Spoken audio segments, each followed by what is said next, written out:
So you think you can tell heaven from hell, blue skies from pain? Can you tell a green from a cold steel rain? Smile from a vein. Do you think you can tell?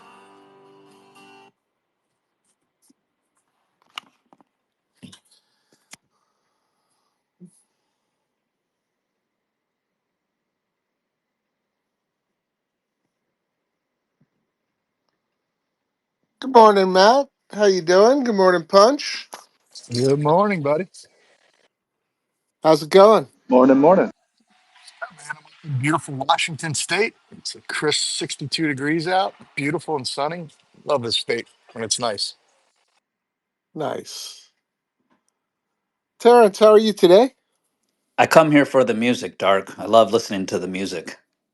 Yeah, my favorite song, man. Hey, are Absolutely. you always traveling around in like what sounds like a motorhome or something? Not. I haven't been traveling for the last several months.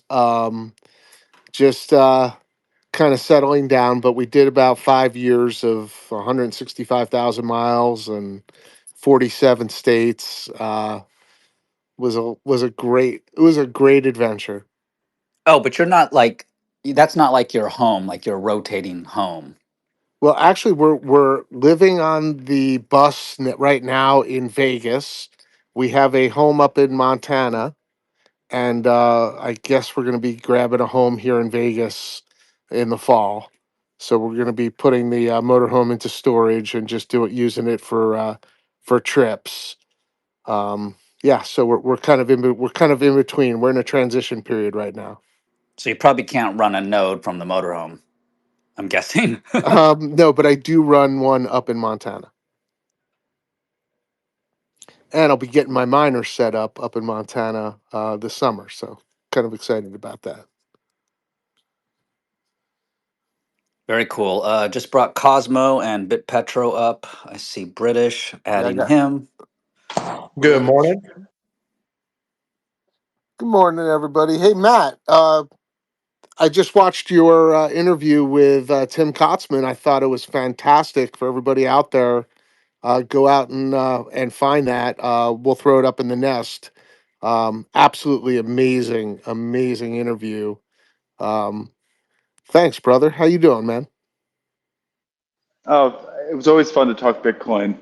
And I like to talk about the problems that fiat created and the way Bitcoin solves them, but it's fun to talk about the history of the problem. And yeah, frankly, every time fiat tries to fiat their way out of it, they just make Bitcoin's opportunity better. So I love it. Outstanding. Cosmo, good morning. Good morning, guys. How you doing? I'm doing fantastic. It's a wonderful day to chat Bitcoin. Is there not a good day to chat Bitcoin? There is not. There is not. And Bitcoin doesn't halt trading either, which is nice. Yeah, I was listening to Checkmate was on what Bitcoin did, and he made an interesting point. He talked about the hours of trading that Bitcoin has had since it trades 24/7 versus like um I guess the gold market that trades on, the stock exchange or whatever. And he was saying that it's like Bitcoin's been traded since the 70s if it only had the hours on the market. It was an interesting point that he made. Yeah, I heard Anthony Pompliano once say, I didn't do the math, but it makes sense that the regular market is actually closed more than it's open when you think Oh, about it because of weekends and nights and whatnot. oh, by far. Yeah, not even close. British. Good morning, sir. Or good afternoon, I might say. Good evening from Dubai. Hope everyone's well. Nice to have you sing to us. Well, I wish that was me singing, man. I don't have that voice. Gilmore's pretty special. So British, when are you changing your name to Dubai Hodl? Never. When they give me a passport, we'll see. Your heart is British forever. Is that hard to get, So British? it's impossible. British Hotto it is then. British, I took the leap this morning, as promised. I am now a proud Well, owner of as it. you should, after talking so much shit. I It's good. didn't I didn't talk shit. Hey, you bent the knee. I like it. Yeah, I got you, brother. Yeah, I actually I did a space over the weekend, a really successful space. We had kind of a wild situation. We were talking about MSTY, and then out of nowhere, the chief investment officer of Title ETFs, they manage MSTY, hopped up on stage, and then even more unbelievable, the head trader, Scott Snyder, hopped up on stage. And funny enough, I know Scott from my days back on the CBOE. We traded on the floor together. He's an amazing trader, tremendously well respected, really like one of the top guys coming off the CBOE back in the 90s and early 2000s. And we were able to go really deep with those guys and get answers to really specific questions. I'm thoroughly impressed. I'd bet on Scott Snyder any day. Quick question. Is that something like somebody who's retired could feel good about investing in instead of holding money in treasuries? I mean, Well, again, what's the worst thing that could happen? so look, one of the things I truly respect about that conversation and those guys is they are, if nothing else, as transparent as any Wall Streeters you're going to find, right? Like they could not have been more transparent, more honest, more sincere. And their point was, look, Misty is an unbelievable product if MSTR goes up or just goes sideways, right? If MSTR gets killed, MSTY is getting killed, right? And I think it's Mark as much as said so, the CIO of Title. They offer all different types of products, right? They have, Misty. They now have Winter WNTR, which is sort of the inverse of Misty. They have just a litany of different ETFs, and they're not just obviously, they trade the yield max products, so it's not just MSTR. They have Tesla. They have all kinds of products, and I look forward to British and I are going to host a space with them that we'll be able to promote and be able to prepare for because that was so impromptu. Um, I wasn't completely prepared to ask all of the questions that I kind of would like to. But we will promote it, and I think that'll be a dynamic space. Because again, you can think of these products as being purpose driven, right? Like if you're bullish on MSTR, or if you think MSTR is kind of going to consolidate, then MSTY is a fantastic income generating product. If you think MSTR is going lower, you probably want to avoid it and maybe look at WNTR. Um, and that's kind of what they're doing is they're creating trading vehicles which are different than just owning MSTR or being short MSTR, right? They're creating income products. They're creating trading products. It's really, they're all derivative products. Everything they do is a derivative product. But if they have the top flight traders like Scott, then you know that you're betting on a really good horse, right? Like you're betting on someone who can execute the strategy. And I guess my biggest concern with the yield max products before knowing who was involved in them was that you're really betting on managers that you don't know. Well, now that I know the manager, I feel a lot more comfortable.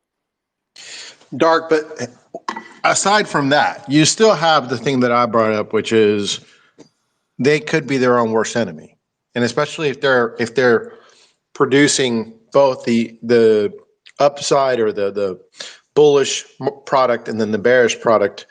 You know, it's kind of like the question of what happens when everybody does the same thing at the same time, right? Um, I don't know what you mean yeah, by I that. didn't follow that. So if they're the big bear that is moving the options market, they could basically kill the liquidity of that options market that they're playing in. And so if they're playing the winter side and then let's call Misty the summer side, then couldn't they get conceivably caught in a liquidity trap? No, I think it's the exact opposite, right? So they're providing paper on both sides of the market. So they're adding liquidity on both sides. Now, So you're changing your opinion from them being a market taker to now them being a market no, maker no, if they have no, both no. sides? They're still a market taker, but they're a market taker on both sides of the market. So if you're a market maker, as they kind of laid out in that chat, right? They have an unbelievable relationships with the largest market makers because they're providing two-sided paper. I've talked about this countless times. The worst thing that can happen to a market maker is you're sitting down on the floor and all of the paper is one way.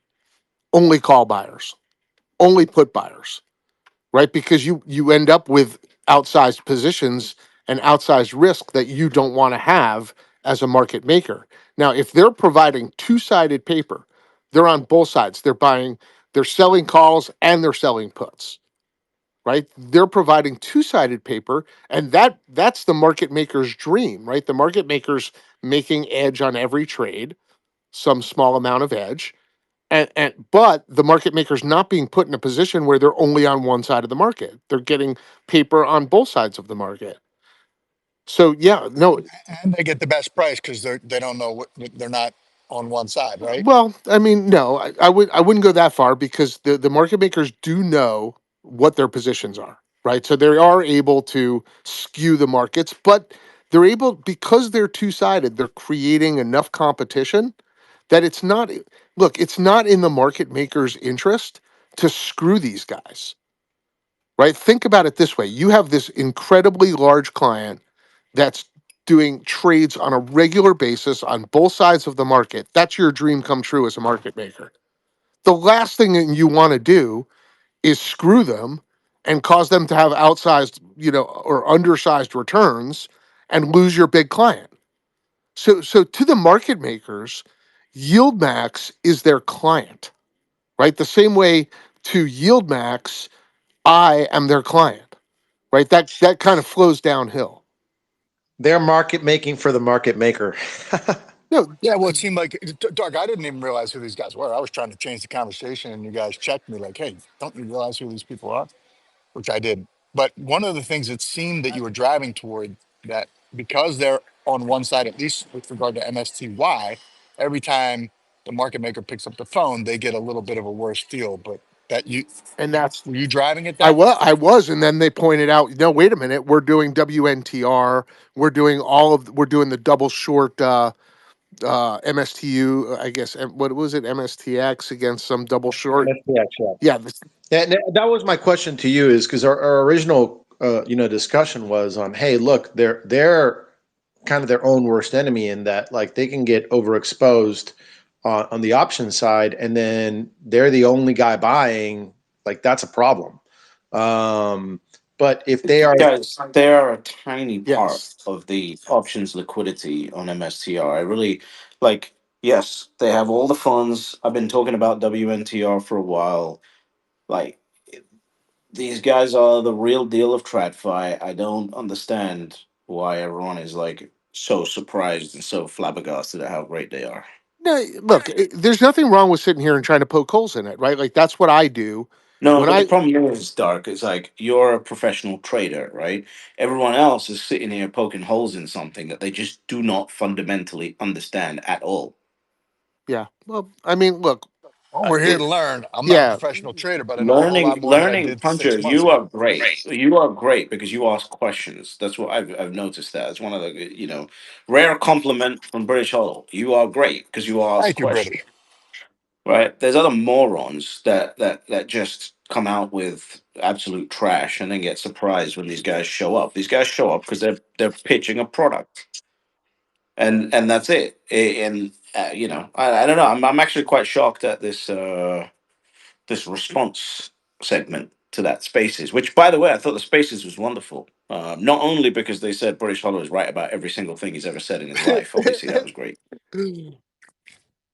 yeah, I thought that space was fantastic. I look forward to doing another one with those guys and being fully prepared. But I'm kind of I'm with British on this one.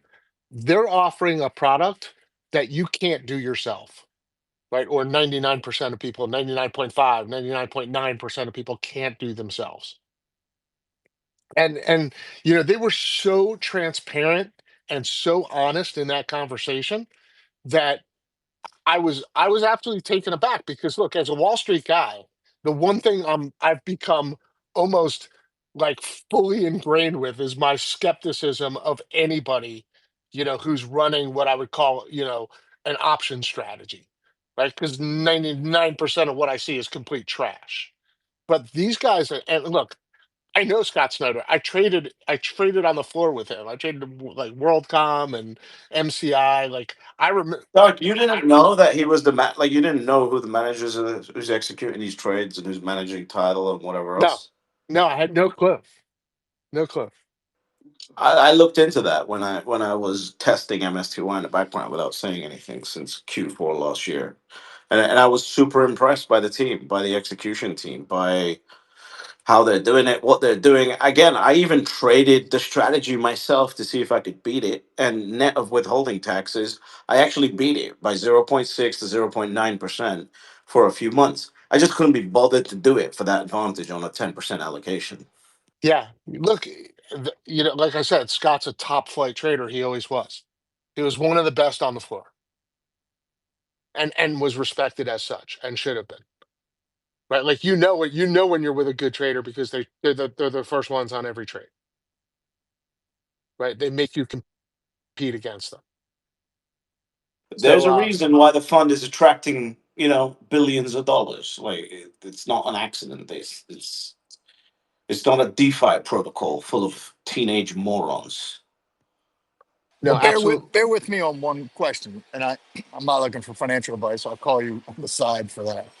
But my parents are in a situation, and a lot of people are probably in this situation where they're in a retirement home. It's a nice home. They have $500,000, $600,000, but it's getting eaten into quite a bit. And the only place they can sit is in a bank account or in a liquid CD or treasury, or something, not treasury, but a CD at 3%. So their seed coin is getting eaten into every single month. And, like most people, we're afraid they're going to outlive the nest egg that they put together, particularly in these late years. Is MSTY an option for them, or is it just too risky, in your opinion? Well, without I mean, giving, go ahead, British. yeah, I'll let you and go first. I don't believe, well, I don't, and by the way, I believe in the underlying theory of Bitcoin and MicroStrategy, so I'm not really worried about that other than potential volatility and them getting wiped out on a big move. I would say, from my perspective, MSTY is a directional trade. It is a directional holding based on the direction that you believe MSTR and subsequently Bitcoin is going to.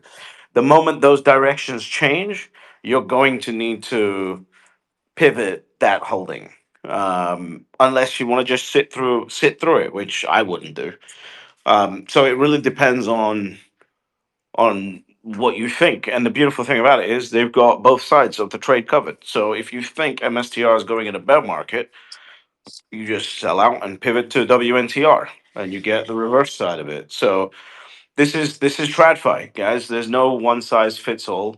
There's also not a buy it and leave it forever. That's a Bitcoin thing. You could also look into, by the way, you could also look into BTCC, which is going to give you a lower volatility, a lower dividend, but it's on Bitcoin, and then you might be comfortable holding that in a bear market.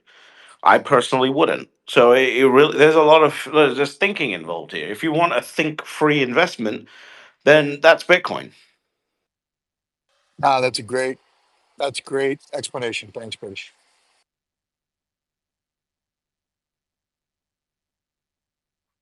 Let's see, Ghost in the '90s. What's going on, man? Mic check, mic check. Mike check's good. Awesome. Thank you for having me up. That was an amazing podcast you guys had on Friday, Saturday when Michael and Scotty came up. I also thought it was really interesting that Michael brought up that he had dinner with Saylor talking about the MSTY product before he launched it. And he was a Bitcoin holder till 2015. So those were kind of eye opening to me as a investor with them. Yeah, look, just a solid team. I mean, I don't have a criticism in the world right now. I think they were, again, I'm going to go back to it and I'll repeat it until the cows come home. Transparent, transparent. They were honest and transparent. What an amazing opportunity that was to speak to, the guys that are actually, making the sauce. Um, but in the end, look, it's we get back to Bitcoin, right? And TikTok next block. The one thing I know for sure is that the money printer is going burr, and it remains to go burr. And we are in a debt-based fiat Ponzi scheme. I had a good debate over the weekend with Joe, and look, I'm not going to back down from this. It's a Ponzi scheme in every way, shape, and form. You need new debt to pay off the old debt. What's a There, Ponzi scheme? the the fiat debt-based Ponzi Oh, scheme. Yeah, right. yeah. I mean, Why don't you? Hey, Joe's in the audience. Bring him up. He's a smart guy. if he wants to come up, he can request. I'll be happy to talk to Oh, him. he hasn't requested. No, Listen, my friend Joe is a bit of a shy bear, and sometimes you got to rub his belly to get him up here. We want Joe. We want There you Joe. go. I'm See, rubbing the that'll make. belly there, man. There we go. Rubbing the belly. What's up, Gary? Why's Bitcoin down today, guys? Like this is because Trump amazing had a to me. big weekend. You He had can't a you can't weekend, deny Trump. that. Yeah. I People love what are voluntarily deciding that giving their Bitcoin to BlackRock and Michael Saylor is going to be better for their life because those guys will hodl it better for them. So they're choosing to make this exchange in public. And I'm quite happy that they are choosing to do that because I believe that Larry Fink and Michael Saylor will hold Bitcoin longer than these people that are selling. I agree, buddy.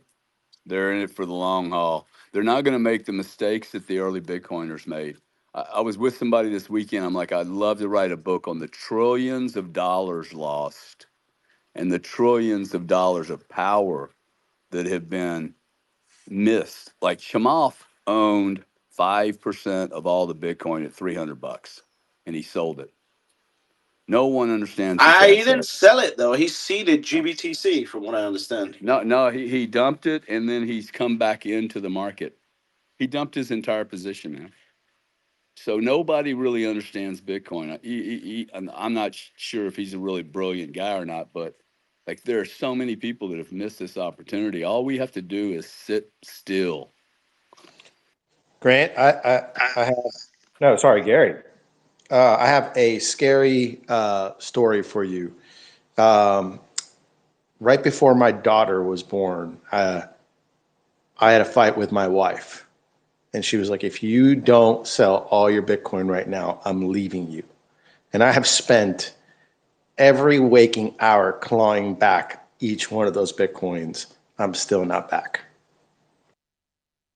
Everybody's got a story. Back in like 2014, I sent a bunch of Bitcoin to get a yield, which was stupid, obviously. But lost it. Embarrassed to say how many Bitcoin I lost back then. But that was kind of how things were back then. I would never, ever, ever part with At my Punch, Bitcoin how now. many Bitcoin did you leave, bro?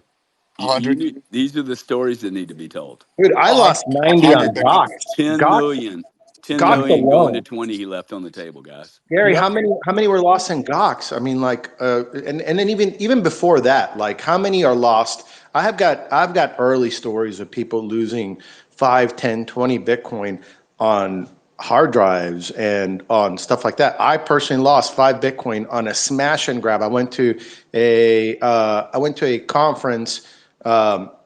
On the West Coast. My friend hosts me, says, hey, just bring a backpack, your laptop, you're good. I happen to have 5 Bitcoin in there. It didn't really matter to me because 5 Bitcoin at the time wasn't that much money. They smashed the little corner window of his Land Rover and grabbed my backpack with all my clothes and the Bitcoin, and they probably pawned that thing. They had no idea what was in there. So how many of those are there? Wait, Bit Petro, question for you. So what do you mean you had your Bitcoin on a laptop? So you had your private keys exposed, like your words were sitting there? Because even if they stole your laptop, they shouldn't be getting your Bitcoin.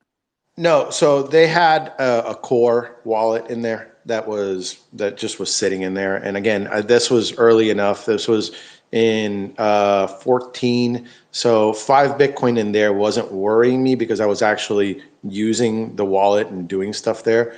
I did have cold storage Bitcoin, but just that was part of the Bitcoin that just kind of got actually that more Well, coins than that is the 1,000 ETH that was on that laptop from the ICO that I did not have a way to properly back up because it was too early in ETH's life to really back that up right. And paper wallets and all of that stuff were easy to lose back then. And that got lost in the shuffle. And so there's a lot of early Bitcoin, a lot of early crypto that's just gone, guys. I mean, See, probably Bit, 15. I bear that down to one thing. Bitcoin was mispriced at 300 bucks and 3,000, and with no disrespect to you, because the price was so low, it was mispriced. You didn't respect it. No one's losing 100%. $100,000 Bitcoin today because the fucking price is like, okay, I'm going to treat this like it's gold, right? You Yeah, it's the just same thing with whoever was talking about their wife giving them an ultimatum. totally.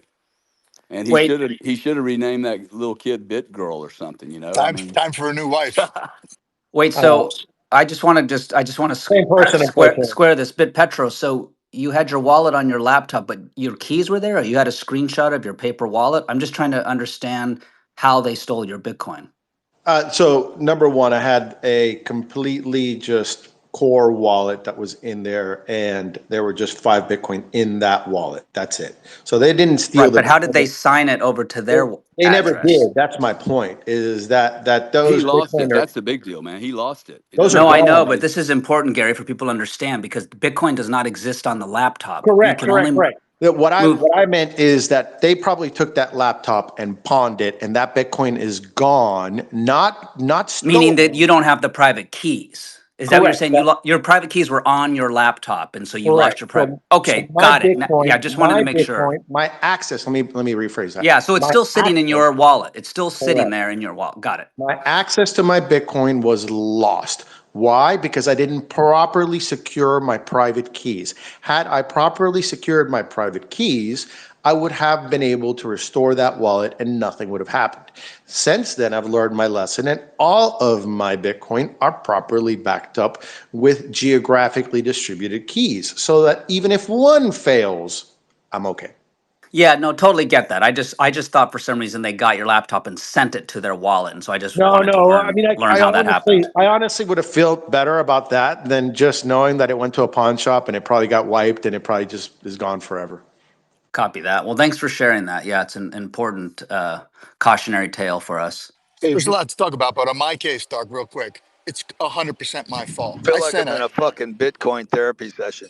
I know. Well, I sent a guy over to look at this operation. They had all these miners. It looked legit. The website, the payout. A lot of people were doing it, but I didn't fundamentally understand Bitcoin. I didn't understand the mechanization of the ecosphere. I didn't understand stuff. In retrospect, it was completely.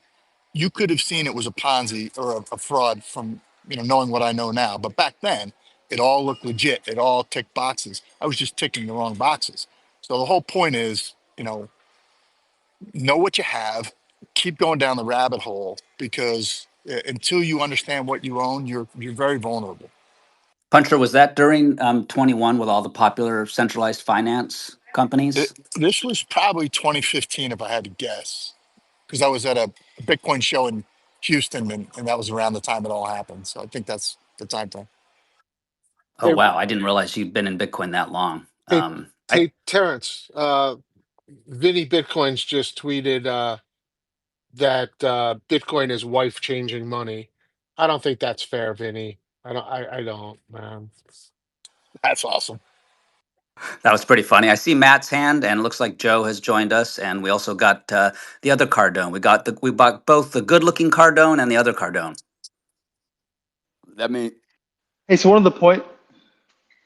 Go ahead. No, that's you, Matt. Okay, so one of the points I like to make is that Bitcoin's going up because fiat's going down. And I know we talked about that earlier, but there's a couple of pressures on the fiat system. One is all the money that they've printed. To Darkside's point, they have to keep printing more money. And they claim that growth is, well, they say we're going to grow our way out of it. I don't understand how that is. If they just keep replacing Federal Reserve notes, which is debt-based money, with more debt-based notes and saying that that's growth, okay, that's fine. But essentially, at the end of the day, they have to keep printing money. The other thing that has to keep growing is the population, and we're having problems on that side of the fence too. So when we've got population downward pressure, you don't have another class of buyers coming in to buy the real estate, another class of people to come in and buy the next tranche of equity. There's basically deflationary forces on the fiat economy because one, they have to keep printing, and two, the population is not doing them any favors. Do you know what the Matt, population growth was in 2024, Matt, in the U.S.? I know that. Yeah, no, I don't. 1.2%. Yeah, we grew population. It's the rate of change. It's grown every year for like the last what do you know? Penetration like 40 years. We haven't had a single down year. Yeah. But this sounds a lot like saying that the inflation is going down, so it's okay. But at an absolute basis, the cost of goods are continuously going up because they're But printing more inflation money. doesn't I think go. it tells a It's a signal rate of that I think change. it. It's a rate of change. You Hey, mean Joe, price level? Joe, please let him finish, and then you can talk. No, it's all good. Good. Take it away, Joe. No, it's just people have to use English correctly, right? Inflation is a rate of change metric. It's not price level. Price level doesn't go down unless you're in a default or depression or some sort of deflationary spiral, which is not a good thing under our system, right? So from our standpoint, like the population goes up and we want to have more babies, right? We want our country to have faster rates of population growth because that contributes to more economic growth. That's every country in the history of the world has had faster economic growth with a higher population. So the concern to your point is like we have a slowing rate of change. So it's exactly like inflation, right? The system is built, I mean, the target is to have inflation, right, in our system. You can say that's a terrible target. We should have zero inflation year over year. People will disagree with that, right? And we can have that discussion. But the price is always supposed to go up year over year. It's not supposed to go up too quickly. That's the stable price increases, right, that the Fed talks about. So you can say, like, that's bad. I think prices should always go down. They should always decline, and we can have that discussion. But like that's a different. We got to use terms correctly. Inflation is all about rate of change. Hey, Joe, where did the 2% number come from? So if you go back to 1983, there were some papers done originally at Stanford that talked about analyzing economies, both post industrialization, post gold standard.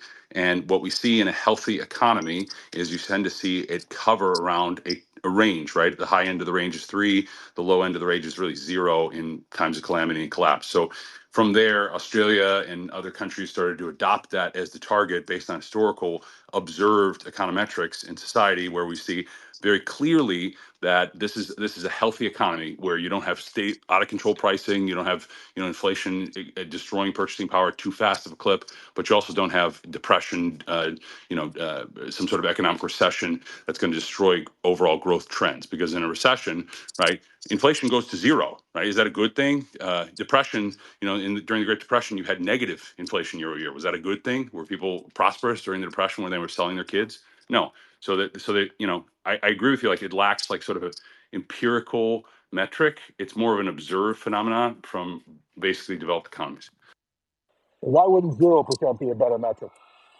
Because when you have no inflation in a society whatsoever, if you have zero inflation, what that tends to have is it's reflective of lower productivity, lower growth.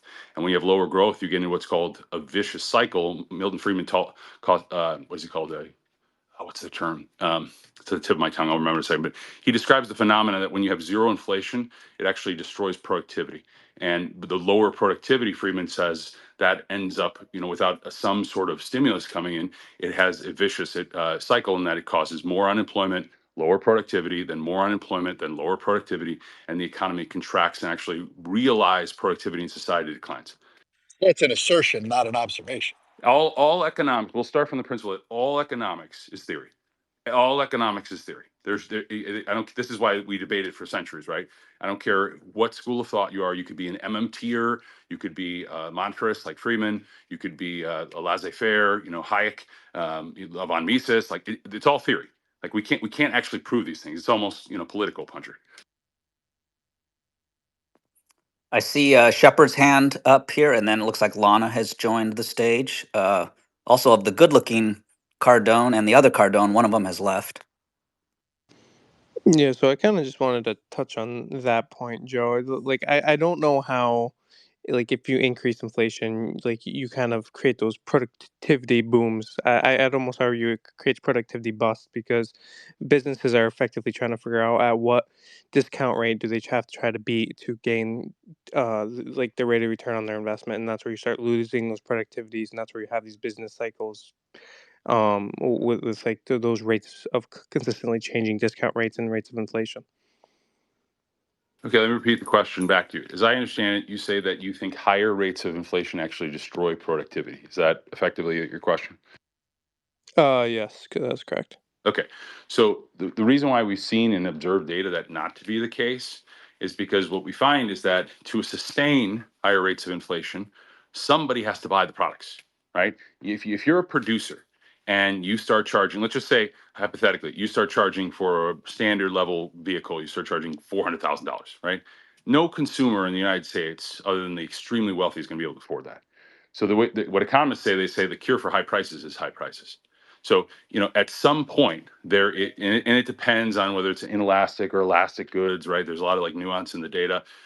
Different good types are serviced differently. But the reality is like when you say that, well, the prices are too high. Well, if that's true, the prices will fall because the cure for high prices is high prices. So to show a product like right now, okay, prices are crazy. I took my wife out for Mother's Day, right? I can't tell you like what a brunch cost. It was insane. Like I was like, this price is insane, right? But at the same time, everybody's complaining about the prices. Place is packed to the gills, line out the door. So how can you have it both ways? How can you say that? Well, this is destroying productivity and growth, and nobody can sustain these prices. Businesses are having to make all these changes. When in observed fashion, you see that it's like out the door. Same thing with supply chain disruptions. Everybody's saying like, well, these are going to lead to price spikes. Well, if the price spikes are so high as to whether consumers can't pay for them, then okay, then the price is going to come down. We'll go to the same brunch on Monday. The place is empty, right? I think people are, it's Mother's Day, it's Easter, it's Christmas. People are setting aside for special occasions because they Yeah, don't want to go without. But, in general, I sat in a steakhouse on a Friday last week in Scottsdale. The place was empty. I know they're dying. So I don't know that one off, the They're place was they're packed and it they're was going they're going $900. they're going to go under. I mean, look, see, this is part of the problem with like analyzing this data because we know that seasonality plays a huge role, right? Like when you look at any given place, like I keep hearing conflicting reports, and people can like literally, I talked to Mike Alfred about this about Vegas, right? People will say, well, and actually American Hodl as well. People will say, oh, Vegas is empty, like nobody's there, right? And then they're telling me, well, that's always this time of year. Like this is well, not this time, actually, last couple months. It's been the slow season, right? So like you can't read too much into anecdotes. You have to look at sort of like broader trends, and you have to look at the same time seasonality. And that's just part of the challenge, like with these data. For all the people that are saying like, oh, the data is manipulated, it's all BS. Okay, fine. Let's just assume that's true. You go tell me how to collect data on the real economy. Go try to build a better mousetrap. I look at it like pornography, right? I can't define it for you, but I know it when I see it. And I have 5 different brands as a franchisee, and margins are stressed across. Now, luckily, I'm fairly decent at picking good brands with high margins. But I look at other is if I go to a strip mall and I can just go right down the line, dying, dying, dying, might make it, dying, dying, dying. Yeah, And retail's been struggling for years, though, Puncher. I mean, like it's been in retail's garbage, like for the last 20 years. Amazon's been eating them alive. Hey, but Joe, that if those you small really, businesses are where most of the economic activity is supposedly where it Small is. biz small businesses are where most economic activity, but the majority of small business is not retail. hey, Joe, if you really wanted 2% inflation, wouldn't you grow the money supply at 2%? Yeah, I mean that's what the monetarists will tell you. That's what Milton Friedman argued for. He said a steady growth of around 2%. Obviously you need to ramp it up. He would argue in times of recession or to get the economic engine going again. But yeah, I mean you should keep it steady, and this is part of the problem because you have it growing far too quickly. And the reason you have it growing far too quickly, I think, is because we have all sorts of mistakes at every level, from the bailouts to everything else that are being pushed from Congress. I mean, our Congress, I would say, over the last 30 years, has done more to damage America than any other institution. But isn't that sort of the condition of mankind, right? Like, isn't that why we need money with a fixed supply? No, because the money with the fixed supply doesn't prevent reckless spending and borrowing. I mean, like if you Congress was able to, even with the gold standard, Congress was able to borrow quite a bit Yeah, of money. because they cheated. Yeah, Yes, but the borrowing rate went up much, much, much faster once they were unable to do it the way they're doing it now. yeah, and then they created the Federal Reserve to facilitate their practices, right? So like the problem is, all roads lead back to Congress, which are elected by the people. So the problem is, like, you tell the Fed, which is, to your point, Dark. Like, I think this is the real problem. The biggest problem that they created with the Fed is they gave it the dual mandate. And let me explain it real quickly because I got to jump for a call. But when you create a dual mandate for the Fed and you tell them you have two things you need to focus on, not only do you need to focus on stable prices, which is just the money supply, as you pointed out, you have to also focus on unemployment. And when you tell them it's your job, Mr. and Mrs. Federal Reserve, to take care of the unemployment picture, then they have to balance these two things. They have to say, well, wait a second, we can't really let prices go a certain direction because it's going to adversely affect the labor market. So we have to balance this. So, like during GFC, we say, well, inflation be damned long term. We need to do whatever is necessary because that's our mandate to keep unemployment low. And we have to act. So you're legally compelling them to say, you have to do this, and you're undermining their ability to look at just the monetary picture. So if you removed, I bet most Bitcoiners, if you removed the dual mandate, if you just said, your only job, stable prices, don't look at anything else in the economy, that's all you need to do. I think half of the crap that was negative over the Yellen and Bernanke and Greenspan, who I think they're all terrible Fed chairs, half of that stuff would never have happened because they have to legally fulfill a mandate. It's kind of like when you have a fiduciary duty; you have to do something. Okay, you can't just ignore it. That's the problem. They never should have given in the 1970s the dual mandate to the Fed. Hey, Matt, you made a really good point on your podcast about the prices at fancy restaurants versus the prices at the chicken shack. You want to go over that? I think the fancy restaurants are probably more expensive than the chicken shack, Dark. No, I think he made a really No, they're good much more point. expensive, but yeah. So just differently at the 2 year versus the 30. I noticed that prices went up across New York City, but at the really fine dining places, the ribeye went from like $51 to $58, but the price of the chicken shack went from like $7 to $12. And 3% enjoyers, that's like 8% versus 40%. So clearly, the surface area of inflation is not equally touching the haves and the have-nots. Yeah, and Puncher it's eats that. both at Mastro's and Chick-fil-A. Yeah, and it's like that all over the economy too. Like your basic needs, like, energy, housing, all this kind of stuff has gone up dramatically. And all of the fun stuff, right? Your ATVs, boats, whatever, all this kind of stuff that, the top 1% really enjoys. The percentage is just not like it is in the necessities, right? I'll take issue with one 100%. thing Joe said, by the way, which I disagree with. He said, the voters elect the congressman and the congressman passed the law. I don't know that system has been working so well. When you look at USAID, all these NGOs funneling back all these monies into these districts and these campaigns, I'm optimistic that we might start to see that, but I don't know that we've seen that for the last 2 decades. And then you see Donald Trump, who wins in an overwhelming majority, wins every single swing state. And I'm out here pumping for Trump. I'm just telling you a reality. And now he's being stopped by the judiciary, which was supposedly the weakest branch of the government. Yeah, by no metric does Congress I'll just tell you that.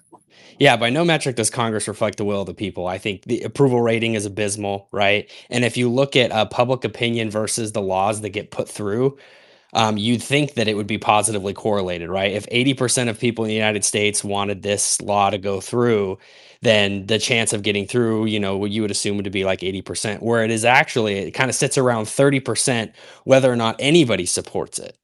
So Let's just call a spade a spade. The politicians are bought and paid for by their special yeah, interests. That's yep. all. That's what it is. And that's all enabled by a fiat-based, debt-laden Ponzi scheme, right? There's an unlimited supply of money, and there will continue to be so. Yeah, and to that point, that's where my one disagreement is. I argue we don't need credit to have a functioning economy. I don't get where like you have to have credit. I think we forget, hey, you have a Maslow's hierarchy of needs. I worked my ass off to do a specific said thing.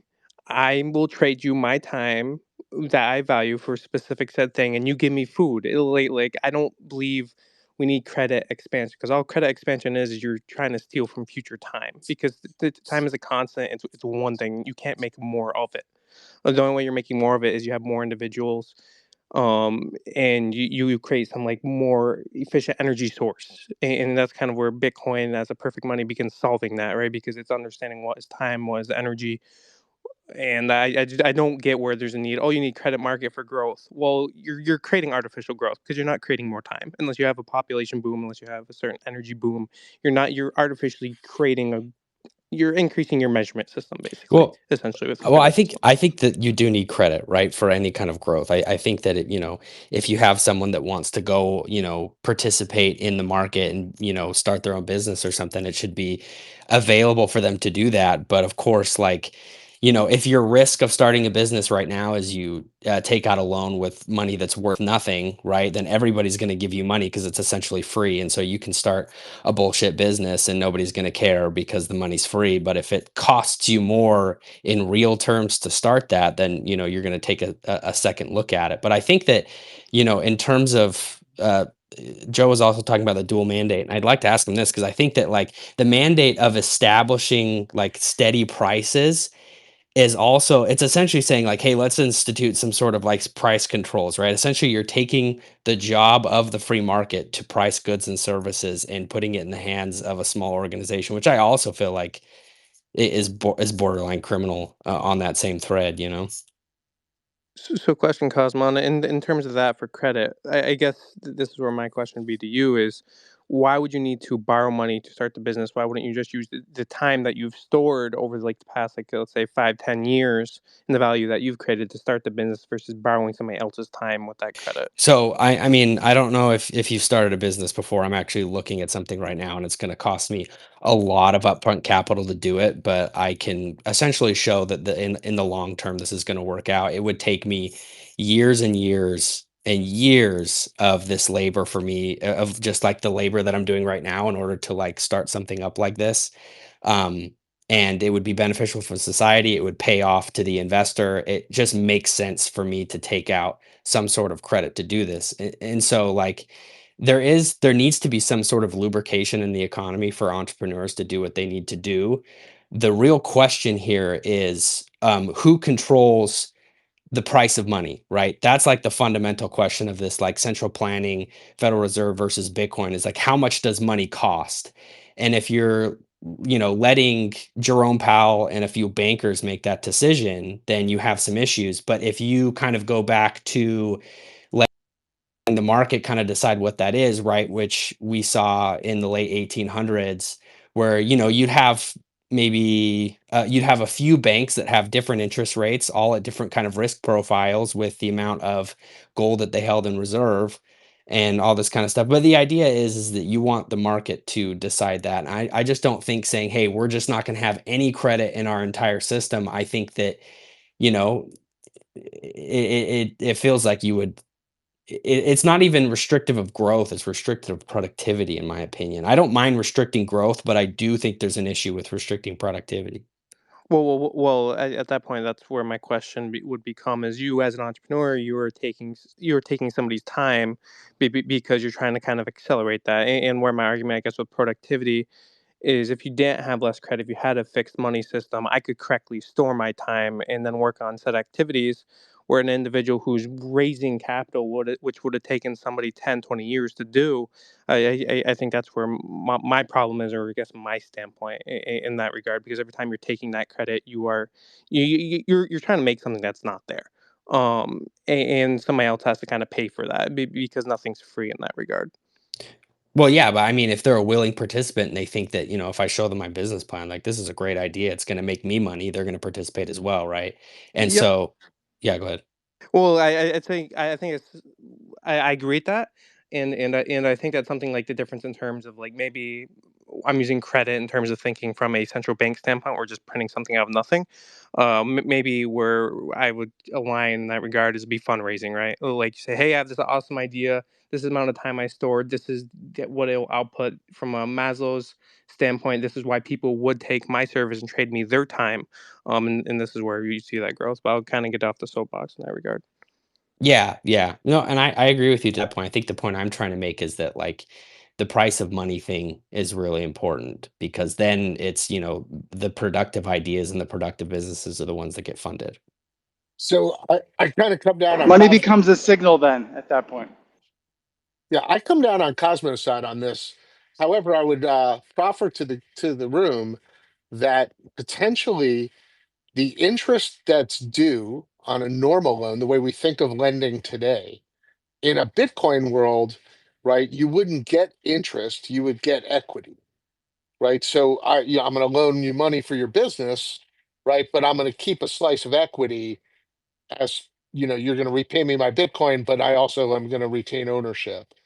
And that's kind of the way I see it working in a hyper Bitcoinized world, not this ever kind of never stop creation of new dollars, whether that's by banks, by the Federal Reserve, by the shadow banking system, by the euro dollar. All of that is just money creation. Thomas.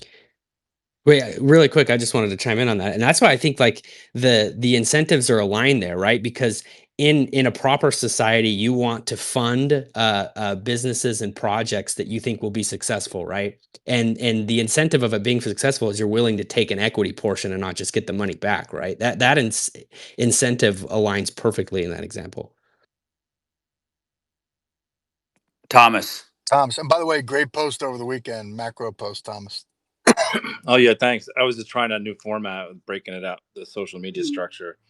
It's much more engaging for people. But anyway, I did want to comment on this dual mandate because I do think it's overly politicized. The Fed just managing one of the variables, the stable prices, is extremely difficult in itself and is even political. But as soon as you add the jobs in there, it gets extremely difficult for them to do it. And then they obviously they're going to get on the wrong side of the politics because of who they're really supporting.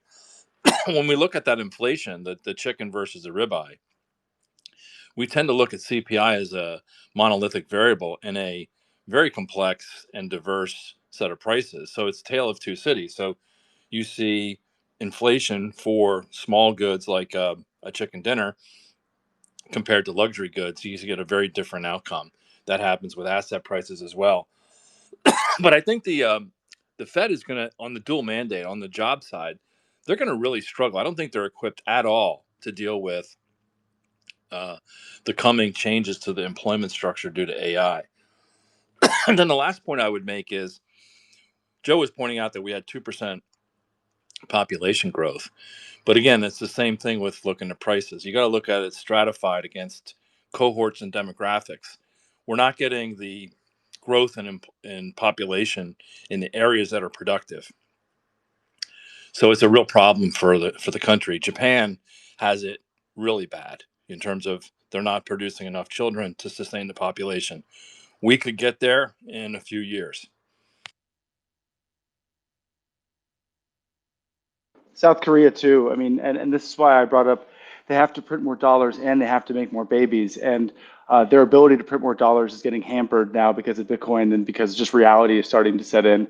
And their ability to have more babies is based on, and Infra talks about this a lot, but there needs to be more optimism in the society. It's just like business owners don't invest in a new wing on their business unless they think there's a chance there. Families don't form unless they think there's a chance there. And with the inflation fires really burning at 8-9% a year for real, it's very difficult for people to really think about suddenly adding a 40% cost overhead, aka having a I baby. think you can even go back to like agrarian society, right? Having a child is an asset because they become a farmhand when they get of age. When you move into industrial and post-industrial worlds, children become more less assets, more liabilities from a pure economic perspective, and so people have less children.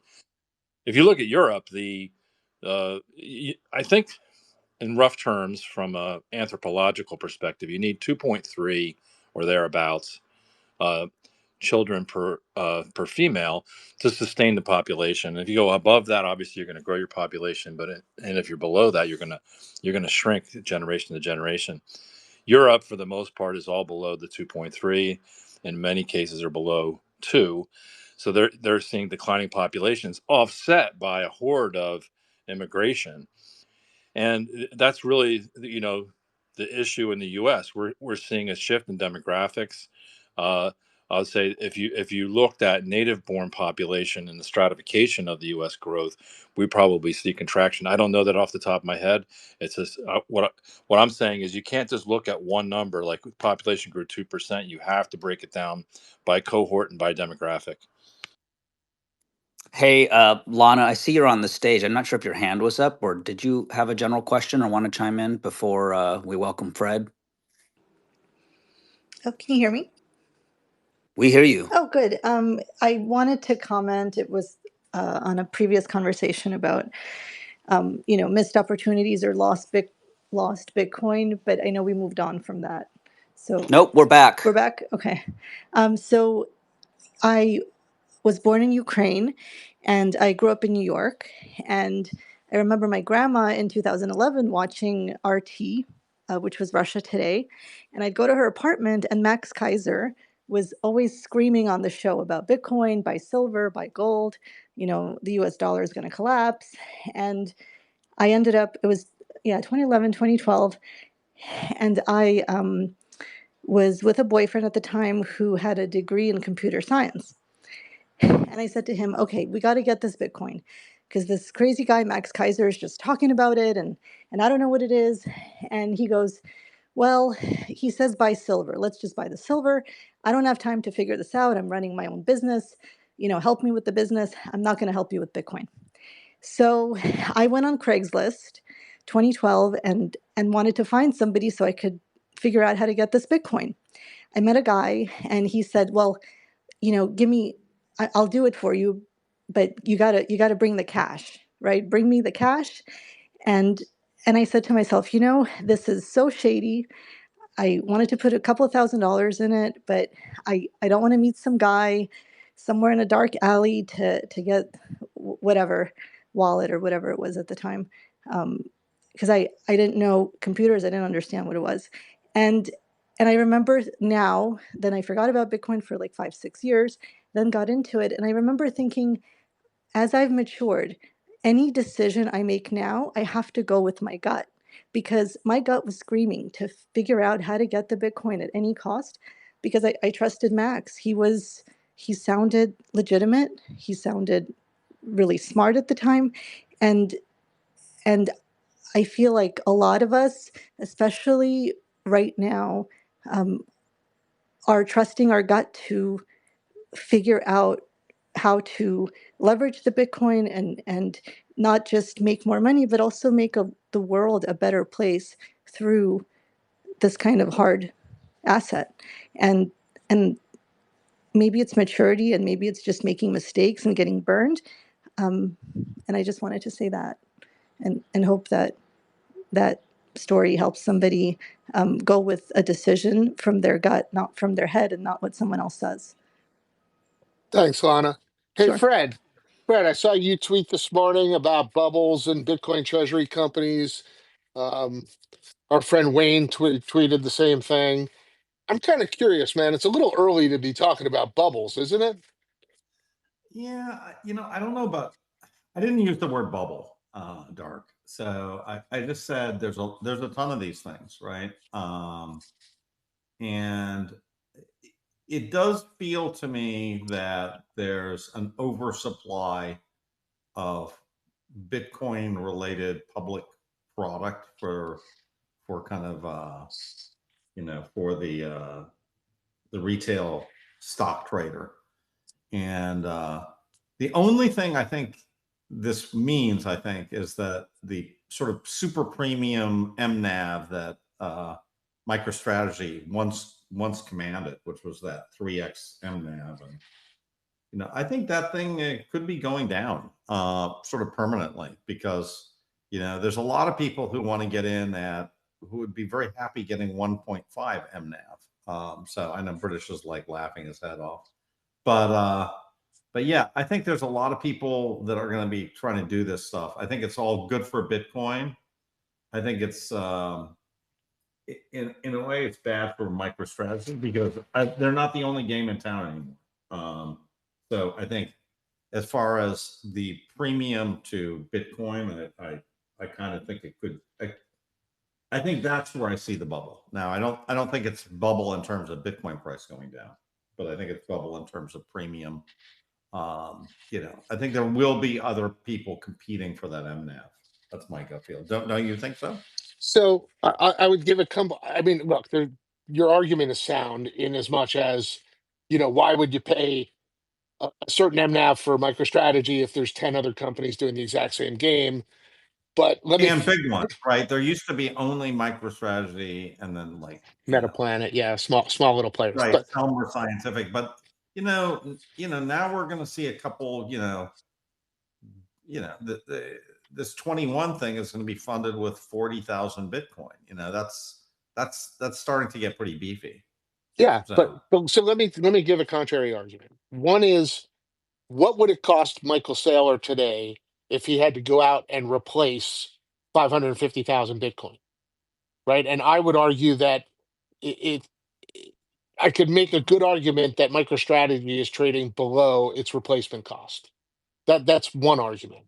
The second argument I would make is that the the value of holding 550,000 Bitcoin, while not easily apparent today, right? I think the market is saying, wait a minute, in as Bitcoin is proliferating into good collateral, and that's just a fact, right? We see that with loan products, mortgage products, what Grant's doing, right? Like we're just seeing more and more interlacing of Bitcoin into traditional finance, right? Then the value of having a stack that large should command a multiple.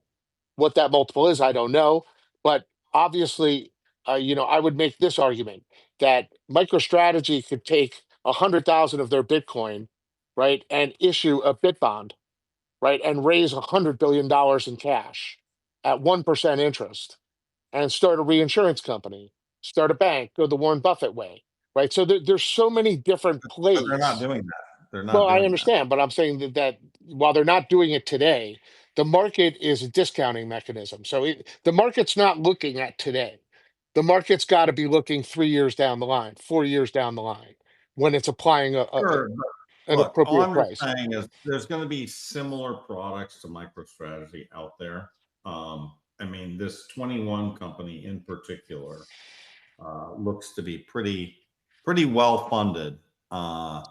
There's going to be it may never get anywhere near MicroStrategy, or it may, right? Like Tether, if you listen to what they're saying, they're But it does, to your point, Fred. It doesn't have to. If you have 40 companies raising, doing the Bitcoin reserve, I totally agree with Fred.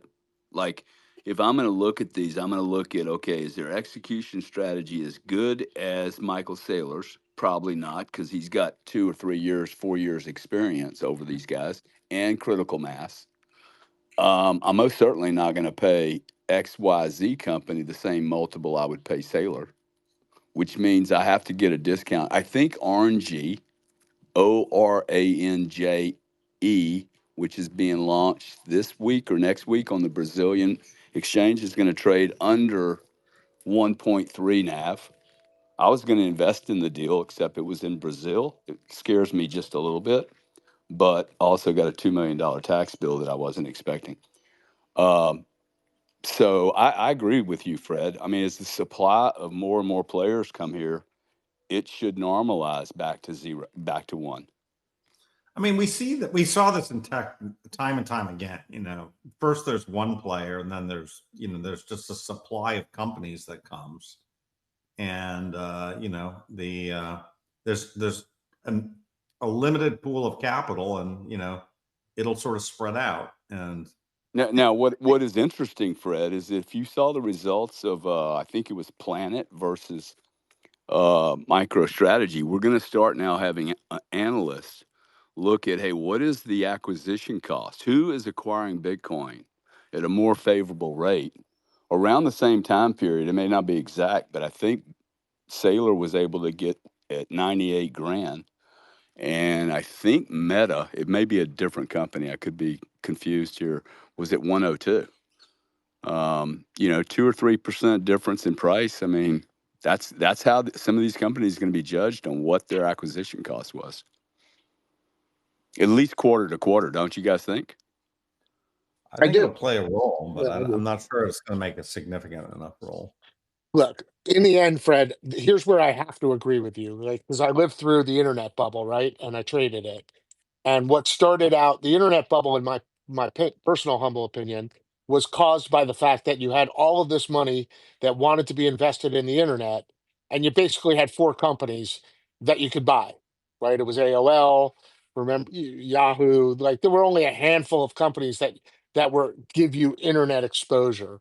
And between 98 and 2000, Wall Street printed what, 1,000 internet companies? And then all of the existing companies started adding .com to their name. And then the next thing you know, there was just not enough money to go around to support the multiples, and everything collapsed, right? And we saw that bubble. But I would say this, Fred, it feels to me like we are awfully early in this Oh cycle. yeah, I agree. And look, and I think right now all this stuff is more positive than negative, right? It's all very positive for Bitcoin, right? I think it's great that MicroStrategy has a little competition. I'm Yeah. not negative at all. Yeah. And here's the other, I would like to comment, what look, that Josh Mandel, who's got a kind of he's got a knack for timing. He sold all his MSCR. Yeah, and look, here's where I think he's wrong. And I, of course, I total respect for Josh. He's an amazing trader. Um, is that if Bitcoin doubles, right, it solves this whole problem. The MNAV can drop to 1.5, and you'll still see a good performance, right? So ultimately, I think that the other thing that's being discounted in these MNAVs is the fact that Bitcoin is artificially cheap, right? That Bitcoin's on sale. And as Bitcoin goes higher, the MNAV can come in, and you're still a winner, right? So I just think that there's other factors here. I think the earliest players, the MicroStrategies, 21s, the other smaller players, they're going to be rewarded because they were early. It's the guys that come into the game late. Like where I'm going to get concerned is when Bitcoin's 500,000 and we see new Bitcoin treasury companies, creating debt-based instruments to buy Bitcoin. That's where it's going to get sketchy. But I think Bitcoin price is so constructive here that I'm not concerned. Hey, pink shirt. Hey, good morning, guys. I got a question for primarily for Gary and for Fred, and just curious what your guys' thoughts would be on the role that competition will play, if that competition will have a substantial effect, given the fact that the price of Bitcoin will continue to go up, and that MicroStrategy has such a massive bag, and the pumping of one bag effectively increases another.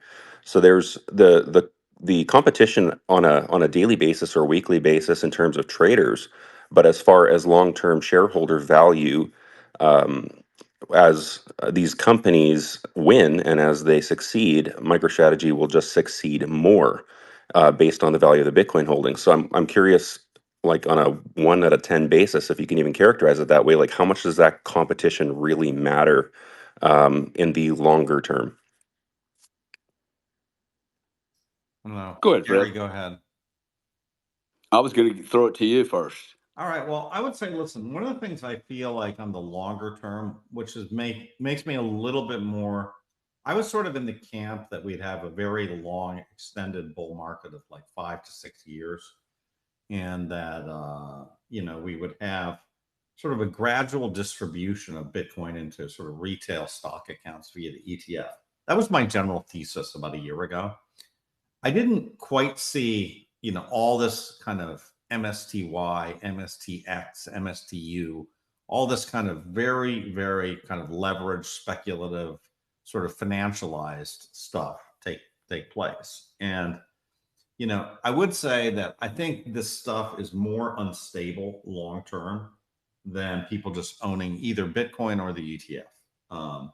I feel like people get really excited about these things, but when they go wrong, they get really unexcited about them really quick. And I think the leverage that works on the upside works on the downside. So my new kind of framework is I think we're going to go up more than I thought, and I think we're going to come down harder than I thought too. I think that we don't have this sort of general broad distribution. I think we're going to have bubbles formed that are panic, that just go leverage works completely on the other way. And some of these guys are not going to be they're not going to be doing they're going to be forced sellers in a bear market. So I don't know. My gut feel is we're going to Do you do think these really new great entrants and will then we're going to different? crash. That's kind of my new thesis. So, Fred, your thesis is in a bear market, the price is going to go down. That's what you've My surmised thesis here. is in a bear market, the This is what price is going to PhD go down. analysis I gets think we're you. going to have a very bad bear market, not a I, I mild sa- bear market. That's my did I opinion.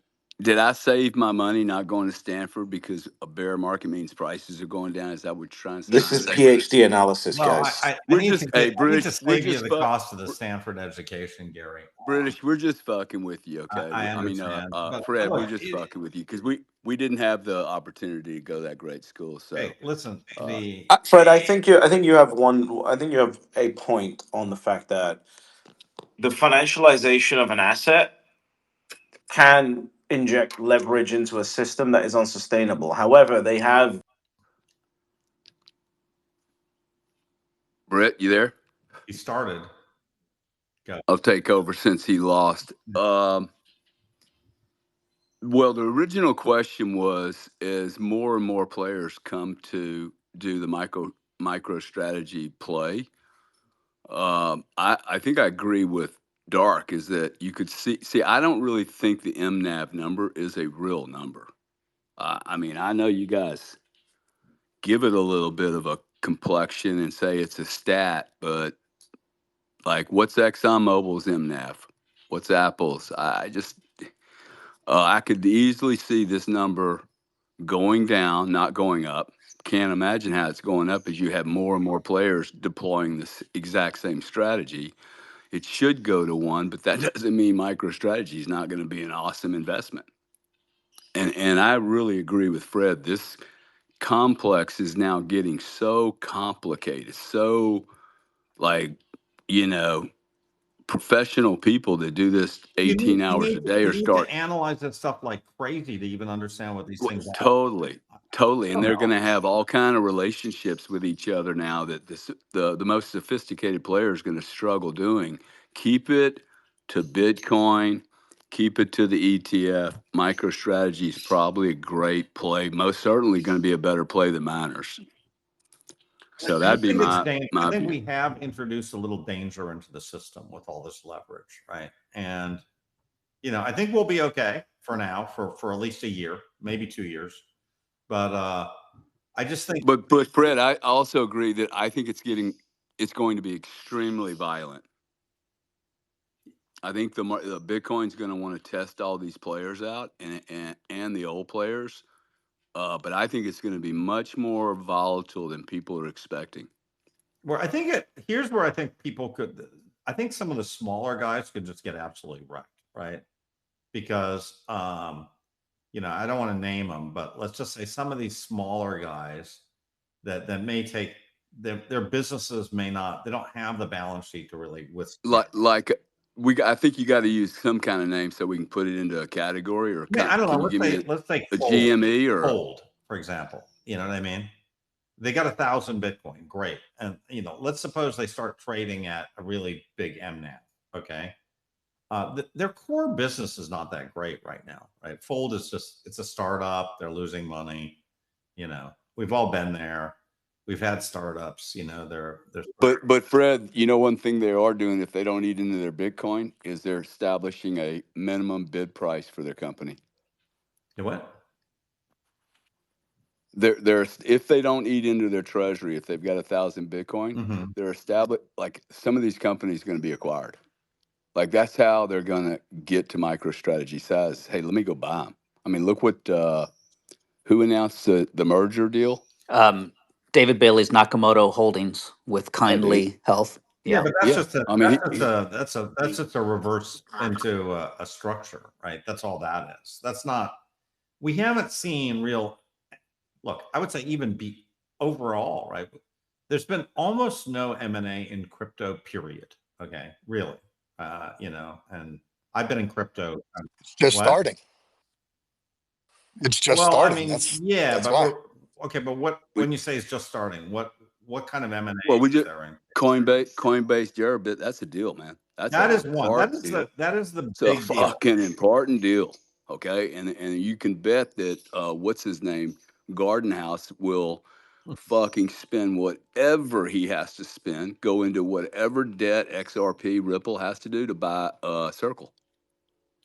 Like they're gonna cut their dick off to buy Circle. You watch. No, listen, I don't disagree. Look, maybe they do get that. That makes a lot of sense, Gary.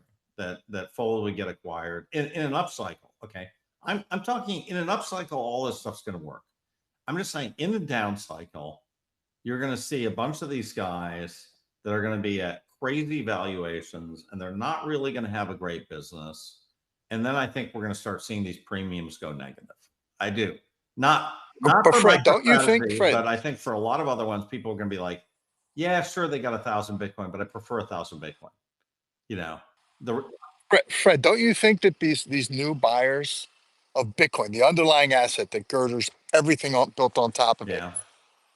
the fact that they're going to be sovereigns, Fortune 500 treasuries, endowments, they're less likely to get out of Bitcoin. They're less likely to be traders of Bitcoin, and therefore the downside might be mitigated Well, to that some was my degree just thesis because of all the along, quality right? of the My buyer. thesis was we were going to get this is going to become a Vanguard type asset, right? Yeah, that would be the goal, right? If we could really try to replace stocks with Bitcoin, right? So instead of people having 60% stocks, they start getting 30% Bitcoin, right? That would be the goal. Yeah, but I'm not holding stocks on my treasury. Okay. I'm holding Bitcoin forever. I'm not Yeah, but that's trading not going to Bitcoin. be, I don't think that's going to be super consequential in terms of numbers, right? You're not getting to 20, 30 trillion dollars worth of, I mean, even the biggest corporate treasuries, they're in the hundreds of billions of dollars, right? They're not in the trillion. Nobody has $1 trillion of cash. It doesn't exist, right? But, Bitcoin itself is a $2 trillion asset. Now, but there is, trillions of dollars of stocks out there, right? So, retail can buy this Bitcoin and they can buy it in the trillions. Corporate treasuries that's not that big of a deal. Like corporate treasury, you'll be lucky. I mean, MicroStrategy is probably going to have more corporate treasury than Apple within a year or two, right? Like all these guys, the best that they're going to do is buy 10, 20, 30 billion. That's max, I think. How about So Saudi I Arabia? just don't. Yeah, Saudi, there's a few sovereigns that are going to make a difference, right? I do think that's going to make a difference. But what I do think the really defining factor of trying to get to Bitcoin a million, you've got to have investor retail participation, and you have to have a shift away from stocks into Bitcoin. That's how I think you get it, right? British, can you do something else other than just click your smiley face? or just Well, how about the Fred, how about let me react in silence. What's going on here? I live in your head rent free all day. Come on, let me just enjoy myself. I'm listening to this comedy show. well, really, tell us, British. I think when you say that sovereigns are not going to make an impact on the price, some may, but they're not going to make an impact on the price. And the 99% that has the least amount of money needs to be involved in this market. I just think that's kind of silly. Well, listen. I mean, I think they're going to buy some, but they're not going to buy. They are not going to buy trillions of dollars of Bitcoin. It's just not going to happen. I mean, Well, you don't have to. You don't. They don't need to buy okay. trillions Well, of how much dollars are of they going Bitcoin. to That's a misnomer as Yeah, well. most certainly they don't. Look, Saudi Aramco, I think there's two big public companies that would be very synergistic to do this, both NVIDIA and Saudi Aramco. Now, these are monster balance sheets, man. Okay? I mean, these are monster balance sheets, and both of them would have a very good reason for their shareholders of why they would do this. Most certainly, even if they don't do it, if you have enough, say, in the top 200 to 1,000 companies, you get enough of these companies doing it and their returns start to really change. Um, Everyone will end up doing it, Fred. It's just, because they're going to chase the stats. That's what Wall Street does, man. I don't see how this, Even if the I, companies don't do it, we're talking about yeah, sovereign nations here, right? Like and the states. moment, just game theory it out, Fred. And I mean, you've got a Stanford PhD, right? So it's like you understand game theory better than I do. So from a game I've theory met I've met perspective, the I've U.S. met John Nash, who invented. Exactly. So So I clearly, you must have a higher level of understanding than myself. So therefore, you should be able to piece together quite easily that if the US gets into Bitcoin and actually starts executing on its strategic Bitcoin reserve, these other countries are going to have to purchase just to stay on the field, let alone try and compete or try and be an adversary. They have to get on the field. maybe. I mean, listen. I agree. If we do get into that, And by the way, why are you saying maybe when the power law predicts everything? Yeah, that's a This is good what your question, Fred. mentor has said. Not to beat up on you, but once you get critical mass, it's a little bit like the vaccine, right? Once you get herd mentality going, it's non-stoppable. Isn't that true? I mean, say herd it mentality. never goes kind of half. We're $2 trillion now, man. This thing has critical mass. I don't think this thing slows down now. No, I don't think so. I don't think it slows down. I think we're going to, in fact, I think we're going to actually have a speculative bubble. And I really want to point out, which I made a little When you say video. speculative bubble, you mean a blow off top? I think we're going to have a blow off top, blow off. Or where do you think it's going to blow off at? I don't know, really high. I mean, 500,000 to 1,000,000, maybe even. That would push us above the power law. So Yeah. Well, I would think that? here's the thing. The one thing I This is your model. This is the model that you have hailed as high as the gods. listen. I think we're gonna the one thing the power law doesn't tell you is these how high these bubbles can go. Right. What it I thought there was a cap at 200,000. Hold on, let me No, no, no. understand. I don't have a math PhD, so I'm sorry, I'm a retard. Well, But I'll agree I with you thought they on, have a hey, cap British, at two I'll hundred agree thousand. with you on the fact that you're a retard. No. As you should, as you should. I do not have a PhD. Hey, You're we absolutely are right. making progress, gentlemen. We have an agreement. I would be a good mediator, wouldn't I? I mean, You'd be the we're best. making progress, girls and boys.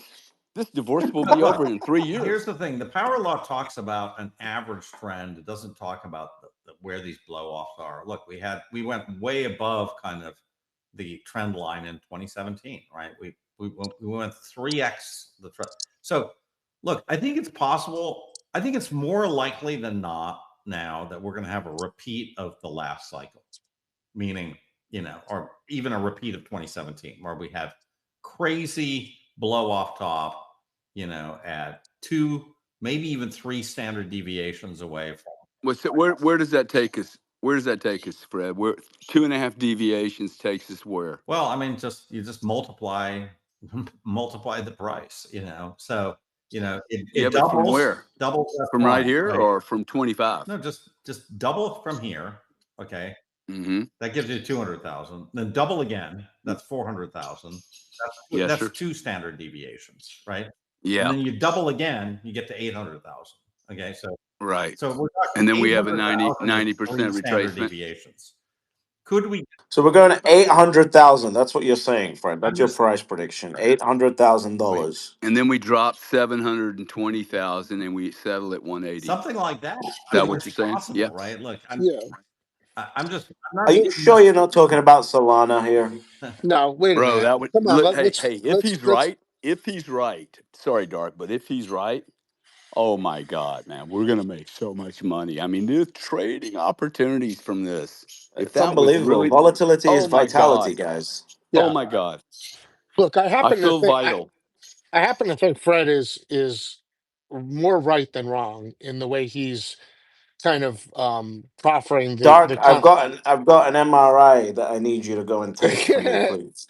No, I just think from a pure trading perspective, all markets have blow off tops, all of them, right? And then you take Bitcoin, which is, reminds me again so much of, Especially when they're young, yeah, especially in young and markets. And this this is is a a young market. it's a nascent market. I think that we could see.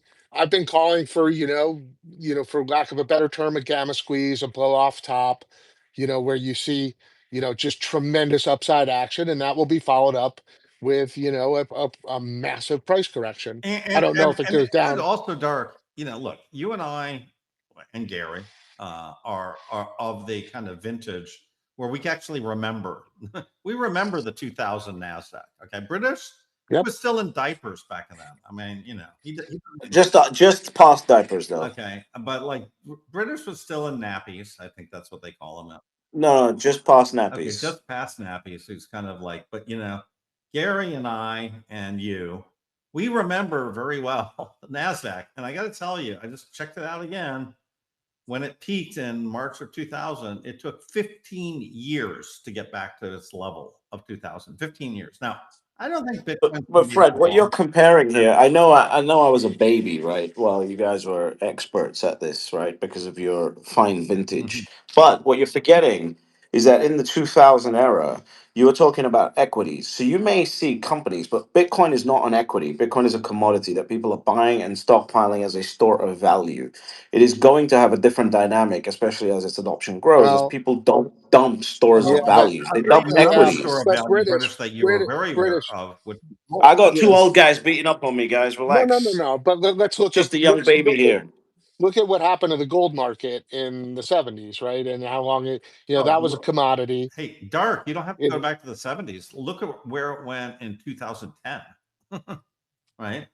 yeah, I yeah. mean, you But just talk to Larry Lepard, and he's like, yeah, I mean, like, I lost half my net worth, and I had to wait, in 12 years to get it even come back to look. It took a long. I mean, gold over. You think that happens with Bitcoin though? Do you think it takes a 12-year I think window for it to come back? it might take 5 years, right? yeah, it will So then the definitely be cycle shorter. idea just goes out the window. Hmm? No, but the bottom line, and Fred makes a very valid point, is that with the proliferation of these massively leveraged products, you can see where the Which one state. of these products? Hold on. Which one of these products are leveraged, and what is the danger in the leverage when it's unsecured, below Fed rates? What over leverage are we talking about that would force these companies to No, no, sell their no. Bitcoin? That's not my point. It's not about companies selling their Bitcoin. It's about individuals getting hammered, right, and getting liquidated on their leverage on leveraged products, right? Like that again. I'm extremely bullish on Bitcoin. I'm just I'm just pointing out that what Fred's talking about, like there's historical precedent where we've seen this But hold before. on, Dark. I Hold on, Dark. remember So, hey Fred, do Dark, you if remember the they take Munder net leverage, net fund? Remember, like Dark, if back in they take 2000. leverage, if they Mhm. take leverage to buy MSTR, right? Let's Yeah, run through this shit. or yeah, Dark, if they take leverage to buy MSTR, right? Now the market goes down and they've over leveraged. So now they get called on those positions, they have to dump that stock. yep. what risk does that cause to the underlying Bitcoin that MSTR holds? Well, I just can completely correlate. buy, I can buy, hold on, I can buy Fred's argument that some of these companies that are being set up as Bitcoin treasury companies may experience a crash like we've never seen, just like what the miners are going through right now. But I cannot take that and extend it to the underlying asset simply because it is all unsecured. So, what risk to Bitcoin is there There's none, versus and the company? but he's not suggesting there's a risk to Bitcoin. He's just Well, suggesting he you're is because he's saying we're going to see a massive run up, right. 2, 3 standard deviations to the upside. 800,000 is Fred Krueger's price prediction. No, that's Then we're going to see a 90% dip. The only reason there would be a 90% dip on Bitcoin is if the Bitcoin was actually being dumped into the market. I can understand that if Fred said, I think that people are going to over leverage, buy a shit ton of MSTR, and then be forced to dump it, yeah. and the Well, price of I think MSTR will yeah. collapse. So That makes sense. It could have potential. yeah. So let me explain what I think you're missing, and of course, with all due respect, um, you have what I call the correlation trades, right? So you've got people that are buying MSTR and selling IBIT. You've got people buying, MSTY and shorting IBIT calls, right, as a way to hedge the downside. So all of these assets inside the Bitcoin complex are very heavily correlated, right? This complex is trading like nothing I've ever seen before. I've never seen this before in my all my days on Wall Street, where you have one asset and then all of these sub assets which are trading at a like tremendous high correlations. Now add to that AI and its ability to drive correlation trading, right? And that's where you see the downside happening in Bitcoin as well as the products, simply because you'll have so many desks, so many trading concerns that have these correlation trades on. In other words, the whole complex becomes over levered in as much as the correlations are over levered. That doesn't mean Bitcoin itself is over levered or MicroStrategy itself is over levered. It simply means that you have too much money in these products, and then as they begin to go down, that brings everything in the complex down. So in as much as that's what Fred's referring to, I agree 100%. But again, I make this point. Take that Nasdaq chart that we talked about, right? The 2000 bubble, and now zoom out. Just I encourage everyone, go on TradingView, take a weekly chart of the Nasdaq, zoom it back to 1995, and that unbelievable crash that we all lived through, mind-blowing price movement, looks like a blip on the chart today. Literally looks like a blip, like a heartbeat, right? So I suspect that's what we're going to see in Bitcoin as well. Is Well, this? we see it already when you look back at 2017, Yeah, I mean, 2018. of I mean, course, those we price already see it. movements. Yeah, those price movements look like blips. So will we continue to see bull markets and bear markets? Absolutely. I don't think they're cycles anymore. I think the 4-year cycle is dead. But boom and bust cycles have been around since the human being was created. It's the herd mentality. It's human nature to do stupid things, especially stupid people do really stupid things, right? Hey, So Dark and British, if these companies get jammed up on leverage, MSTR and everyone else who's playing this game of Bitcoin Treasury, if they get jammed up with leverage and get underwater, the Bitcoin mechanically may be secure. It may not affect that, but one thing that it could affect is market sentiment is a huge part of the overall price for the broad asset class. What's the number? I don't know, 25, 40%. Some percentage is around market sentiment. So like I didn't have anything with Mount Gox, but when it went under, it affected the price. Same thing with some of the recent debacles with FTX and others. When you have issues in the market broadly, it affects everyone that's holding the asset. So I think if we see a blow off top and a lot of problems, you're going to see it affect the entire asset class when there's that blow off, and you're not going to be able to insulate yourself from it. I think that makes sense. I think Thomas makes sense in previous cycles. I think what is left to see here is how relentless the purchasing is of these new buyers that are entering the space. If these new buyers that are entering the space relentlessly buy to get their nation state level treasury, their corporate treasury, et cetera, high enough, you could have a muted downside with an uncapped upside simply because of the relentless buying that's going on. And then, of course, the retail market has pivoted 6 to 900,000 Bitcoin, whatever it is, into institutional hands. Those big, I much prefer Bitcoin in the hands of Michael Saylor and Larry Fink than I do in the hands of the average retail person that's going to be driven by their emotions, because these guys know that they need to hold the asset. So I reckon that boomers are having a little bit of PTSD from everything they've seen in the past and haven't quite grasped the new players that are coming into the game and what the asset adoption cycle could look like. An S curve of adoption here could be terrifying to the upside. And I think boomers are trying to squeeze this into previous things that they've seen, which I understand. That's what you do. The British this time I do think is very different for a couple of reasons. One is when the big institutional players buy the asset at scale, a huge portion of it essentially gets retired in a de facto way. Meaning, so while ETFs are continuing to grow, the bottom 80% is never going to see the light of day again. And so we don't have an inelastic supply. We have a shrinking supply in terms of the available float for purchase.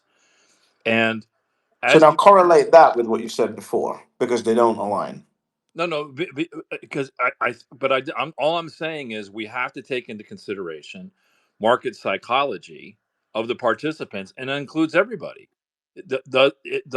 Is there ever a situation where we see stink on this asset class due to some blow up?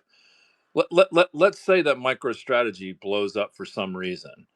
I think that puts a stink on the asset class that could take a couple of years to recover. Now, if they're right behind it, and I accept this as a possibility, right behind it could be nation states saying, we'll gobble up all of that, and you may not even notice the blip. That's certainly possible.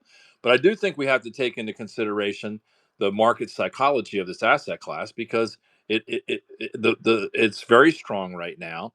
But we've had times when it was weak because of the scandals and the problems with Mt. Gox, FTX, and others. Yeah, to be fair though, with the Listen, whole I think, FTX and Luna stuff, like that took only that was a couple of years ago, and we've already 10x the price, or less than 10x, probably like 3x the price that yeah, it was then. And I, I, that was a disaster too. And it's not like Freud was, or Bankman Fried or whatever, wasn't well connected. Like everybody was on board with him and jumping on and all these ads and stuff. So I don't know. I get what I you're. want let me hold on. Let me just say something about Fred that is actually where he's right before he comes back in the room. Right? I don't want him to hear me give him a compliment. Oh fuck. All right. Anyway, the one part that Fred is potentially right on is we're yet to see this, is that the financialization of Bitcoin and a new asset class has never been seen by any of us, no matter how old and wise these old fools want to pretend they are.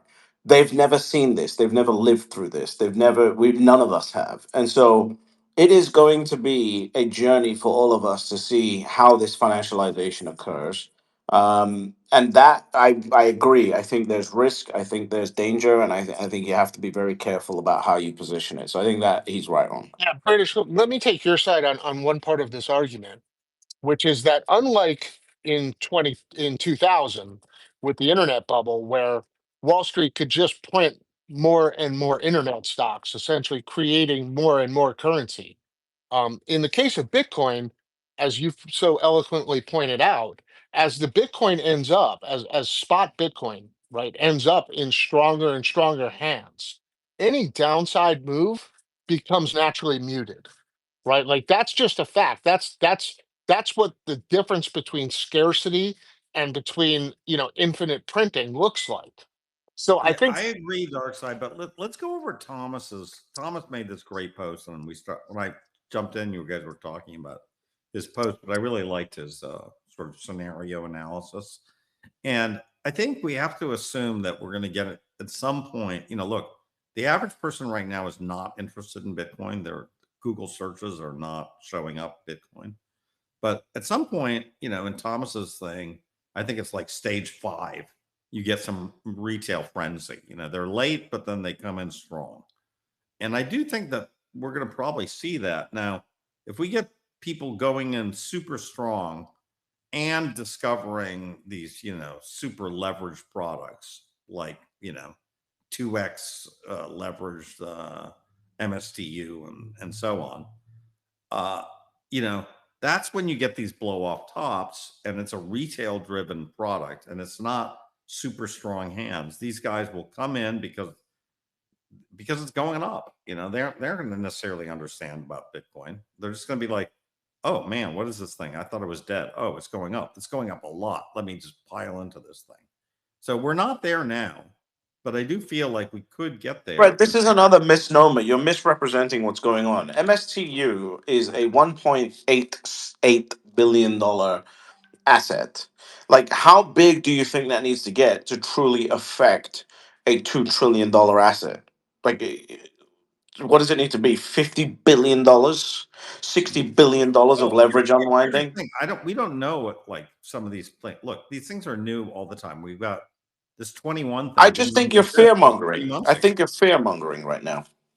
I'm not fear mongering. I'm saying that more and more people are interested in using leverage, and everybody will use leverage if they can use leverage. And I feel like leverage plus retail mania is what's going to get you in trouble. So I'm not fear That's mongering. dangerous. Yes. I'm trying to be really constructive about the market. Look, Fred, I I'm would say, trying to be constructive. I'm just let, saying that what's changed is I see a ton of these. 2 years ago it was like, what wallet are you using? And now, and then it went to which ETF are you going to buy? And now it's what version of MST XYZU, whatever, Strife, Strike, whatever. Which derivative are you going to buy? Right. That's where the new conversation is. You know. I, the again, market psychology, the late FOMO, which is going to come, we're going to see the late FOMO come in, is going to be risky, uninformed FOMO, and you're going to see that drive just craziness. And it's what when your cab driver or your Uber driver is telling you, "Hey, did you hear about Bitcoin? I found this new thing you can buy. It gives you 3x. You can double your money in a week." You're going to hear those conversations, and we know when you hear them what to do. It's probably a time to maybe take a little off the table or put a short position on. I want to jump in here real quick, guys, because I got to go. But I want to throw this out. This conversation has some characterization of like younger and older, boomer and new investor, and I think a better characterization for everybody in the room to help conceptualize this conversation is more like traders and holders. There's so much context missing in this conversation simply because no one's talking about what the time horizon is. Right? If we're talking about going long or short, puts and calls on Bitcoin today, or IBIT today, or MSTR today, like that has no relevance in terms of macro trends and the long-term price appreciation of Bitcoin and what I still want to be holding in 5 years or 10 years from now. The conflation of the trading conversation with the hardest money in human history conversation and what these like, look, I bought $1 million worth of MSTU this morning. It dropped by 5%. I don't care. I don't care at all, right? Because I'm not holding it for 17 minutes. I'm holding it for a little bit longer before I rotate out. So I want to listen to this conversation for the next hour. But man alive, can we have some talk around like, is this a trading convo? Is this a long-term holding convo? Is this somewhere in between? Because a lot of the arguments, you guys are saying the same things, but just on completely different timelines. So appreciate you all. Well said, It's a great Pink. point. Thank you. Yeah, thanks for the common sense. By the way, for those who are newer and don't know, British and Fred are the same person. He's genius. It's performance art. He's got two accounts on two different devices, just arguing with himself, just so we can hear both sides in the That's room. true, but we actually look. Both of us look like me because the other way would be depressing. No, yeah, I'm going to create French Huddle and have French Huddle join the space and argue with myself. Hey, Rusty Titty, I see your hand has been up forever. Apologies. Now that's a name. Sorry, that caught me off guard. Sorry. The only thing I put the chart up there, going back Nasdaq 35 years. I think that's what y'all said. Here's my only thing in this, and I understand everything that's being said. What I have an issue with, because I was trading all through the downturn of '08, everything like that. The biggest issue is, even if you look at it, what did it take? It took us, what, 5, 6 years to even recapture that high again. In today's world, especially where you have retail investors involved, like, even look at the plummet there from, oh, COVID's going to just wipe out the world. Well, we rebounded within almost 2 years, right? And probably a little less than that. The time to rebound. So, I mean, Fred, using your example, say we shoot up to 1,800,000, whatever. I have a hard time these days digesting anything where we see a complete collapse, mainly because of people are using so many, just average people are using things like Fibonacci retracements, are using, you know, moving averages to But did you capture say price. average people are using Fibonacci retracement? What You was said that? average people are using Fibonacci retracement. I don't Oh, a think lot of them average on their people are trading using desk Fibonacci are. retracement. Yeah, they're using Fib. Why wouldn't they? I mean, it's basic concept. I'm just saying, like, I I'm use gonna cold walk card, down to not the Santa Fibonacci. Monica Mall and I'm gonna be, excuse me, sir, are you using I'm Fibonacci talking retracement in your traders. life? And I I'm bet talking you people are average gonna be like, retail traders. Fibbo what? Average retail traders. And if they're not, they shouldn't be. They're not. They're not. They're not using Fibonacci retracement. Is that a You are. pasta? Yeah, Oh my pasta. god! I'm talking about trade desk guys who have the trading desktop sitting at their house. The Robin Hood folks. I could guarantee you, there's tons of them that go, "Oh yeah, I learned about these technicals." Right? These are basic. Fibonacci marinara. I don't. Yeah. Anyway, regardless, I have a hard time believing that they will let this thing collapse all the way down back to, say, 100. I think you're going to see it continue to sustain itself along the way and capture itself and go back up. I'm not saying it can't, but to just completely plummet with, nothing to sustain it and it go all the way back down to where we're at, that's where I have a hard time believing that occurring these days. It's because it's just shifted in technology. It's just not like it was. It doesn't move as slow as it used to. That's what I want to say on this whole thing. I'm not trying to inject and cause a fight here. You're basically saying using the this time it's different argument. I'm just saying, yes, the technology and the amount of AI, things that are trading these things, they're using different levels to capture falling prices, that falling knife, right? It's what you see over and over. Every time they say, oh, there's going to be a recession, there's a quick plummet, but then we're rocketing So, right back so up. Rusty, let me say this: that I think, let me give you why I think this time it might be different, and that is that, as British really eloquently pointed out, we don't know what the financialization of Bitcoin looks like. If we see a proliferation, as an example, in bit bonds, okay, that will change the game. That has nothing to do with retail FOMO or leverage or anything else. That has to do with Bitcoin being interlaced into the current Fed debt-based fiat Ponzi scheme, right? That one move, right, will change everything. Now, we haven't seen it yet. I think we're going to see it. I think it's going to get into the wild, and I think it's going to change the nature of modern finance. And if it does get into the wild, I'm convinced that Bitcoin, as we know it today, will not exist. Right? It will become something entirely differently. So I just think sometimes we get stuck on the past. I'm guilty of that because look, I've been doing this a long time and have seen markets, do crazy things. But I think it's really a valid point that British makes. Look, Bitcoin isn't a stock; it's a protocol, right? It's a new form of hardest money that's ever existed. So are we talking about like gold back in in the time of Florence, right? Like if that's the case, and I believe it to be, then you can throw all the metrics and all the leverage and all the old stuff out the window. Because if the U.S. government issues a bit bond, or for that matter, if any sovereign government issues bit bonds, if corporations start issuing bit bonds, and the demand for Bitcoin is so through the roof, right? It will change the nature of everything as we know it, and that's just fact. Hey, Darkside, do you know of any? I'm very curious. If this is the first time I've heard anybody talk about corporations issuing bit bonds in the exact same structure. Do you know of anybody who's thought of that or is doing that, including Yeah, MSCR?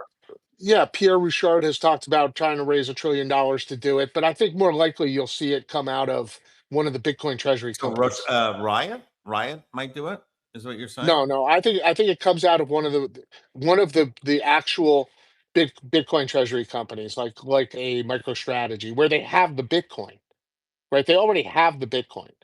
And if they issue a bit bond at 1%, right, they pay the same kind of structure that we've all talked about: 50% to the 10% allocation to Bitcoin, 50% to the investor, 50% to the company, and then they take the Bitcoin which they hold, the 5% Bitcoin which they hold, and they're able to hedge out, right? The difference between the 90% and 100%, investing the 90% in US Treasuries. They could even pay as high as a 2% coupon and be very profitable, right? So that it's just as a structured product, it makes so much sense that I, it's going I to agree happen, with you. This product is the unlock, right? right? Like you, I was kind of a former, structured product guy. I'm also, I think this is the product, right? It's exactly the product. They've completely nailed the thing. Everything else that MicroStrategy has done to me is not exactly the product, but this Bitbond thing would 100% be the product, right? I'm Right. It guaranteed. is. Well, I think It so. is. You know, Yeah, and if it gets issued or when it gets issued, because it's going to happen, right? yeah. Like somebody's smart enough to figure it out and just issue it. The amount of profit the issuer makes because they're earning the spread, right? They're taking 90% of the capital, investing it in a 10-year bond at 4.3%. They're paying a 1% They're coupon getting free option on the. They're getting 5% of the Bitcoin for free, for basically. free. Yeah, for Like, free. Yeah, it's like it's an unbelievable no-brainer. So it's going to happen.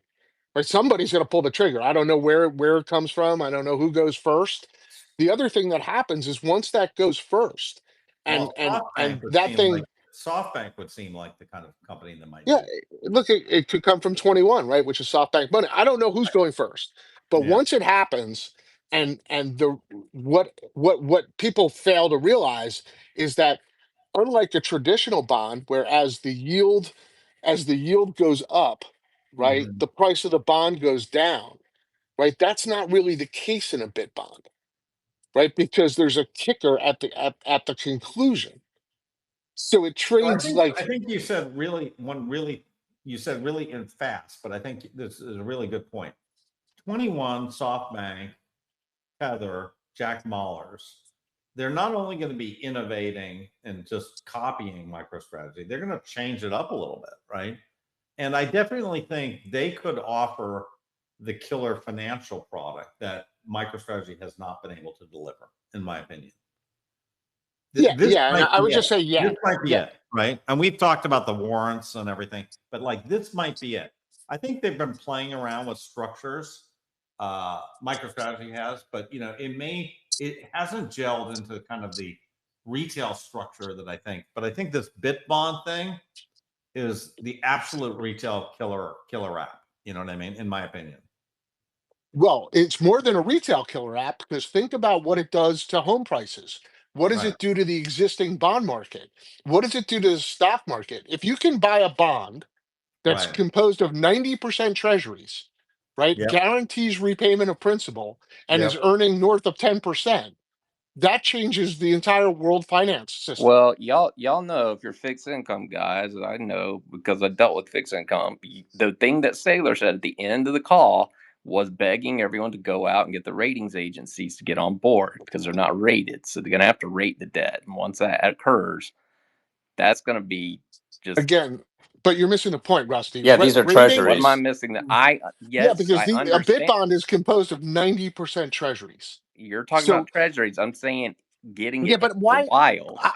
I'm going to ask you this question: why in the world would Sailor want a AAA rating on his debt? That would reduce the volatility of his asset exponentially, and thus like kill the golden goose. It makes no sense to me. It's antithetical to what he's trying to accomplish, which is to leverage the volatility of his asset. I think that was more I of a just don't. I selling just don't. point I don't on how understand it. strong it is more than anything, to be honest. But he'd much rather issue a bit bond and have that rated, right? No, and Without with I agree. I didn't That's why I was like, why I agree with that. But when, his argument was they won't even look at us. well, look from my perspective, and I look at Sailor, in a very kind of realistic light. Sailor has done an unbelievable job of creating strategy while not pissing off Wall Street, right? Like that's been his mantra. If you've listened to him carefully, he says, I don't want to issue products that compete with traditional Wall Street. And he doesn't do it. He could issue his own MSTY. He could issue his own, products that directly compete with what Wall Street's producing. But he doesn't for a very important reason is that he needs Wall Street to place his products. Right. Now, so that's why I don't think he goes first with a bit bond.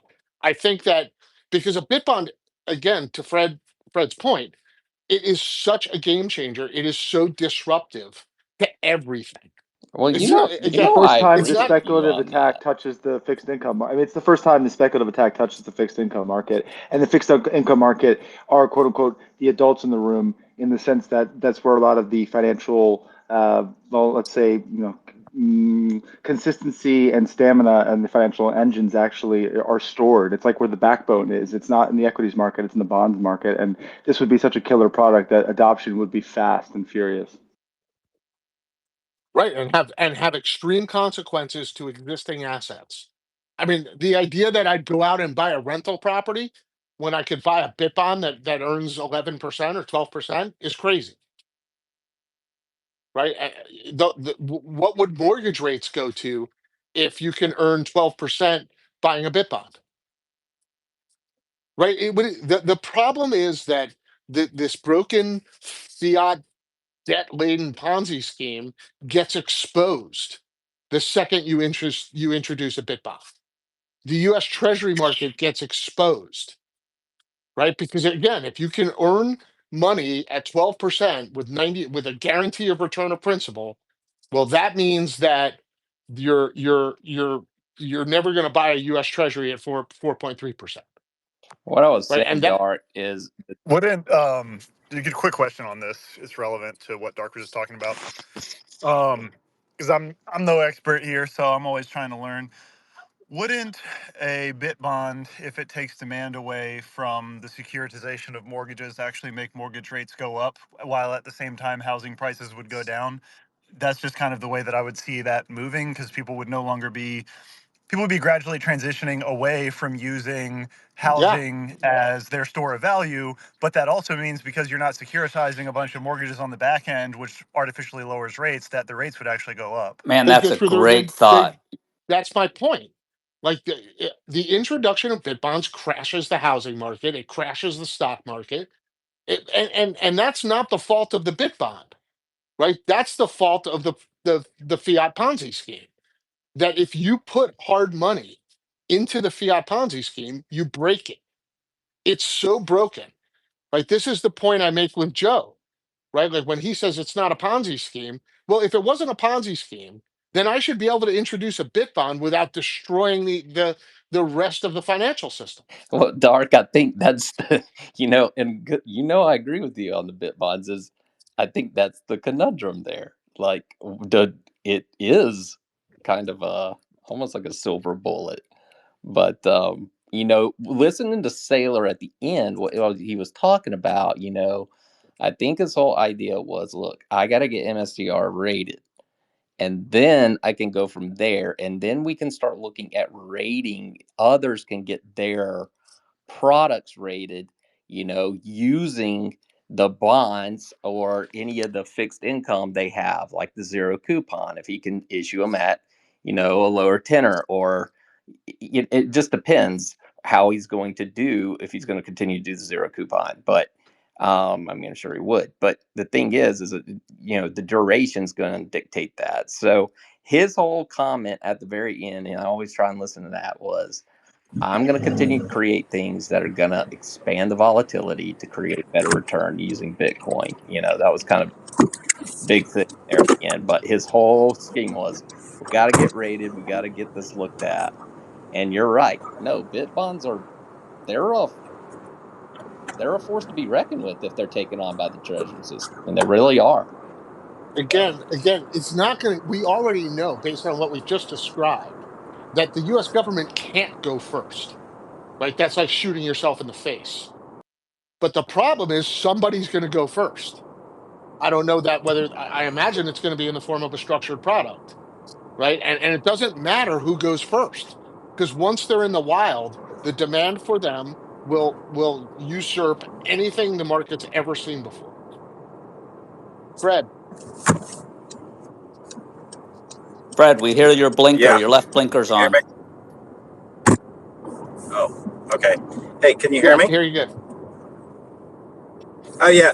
So I think look, all these bonds without with unlike these other things, were very much dependent on a person, etc. These bonds are kind of fungible things. So to your point, Dark Side, if somebody with a pretty good credit rating issues one of these bonds, right? This is going to set the stage for the U.S. government eventually to do it, right? So, if 21 Corp does a bunch of these bit bonds, and then another one, SoftBank does another one independently, and then who knows, Microsoft does one. This could really catch on like wildfire as a thing, and everybody will look at it and go, well, this is where this thing's trading. Great, I'm just going to replicate this, copy paste. And I think that could be really powerful kind of concept. And it doesn't depend on what is Sailor going to do, how big is the stack. None of that, none of those variables enter into the equation, right? So I think this could be a very different kind of animal than the other instruments that we've seen. I agree Hey, with Dark, that if you can make 100%. Cosmo or Matt a co-host, Absolutely. I'm gonna have to jump here. Just really appreciate learning from you all. Guys, sorry I had to leave. I just had I had a call at 1, and it was a really fascinating call. I mean, the Debrief. usage for crypto, dude, people are starting to really look at this industry. I mean, I'm can't really say much more than that, but it's like, wow.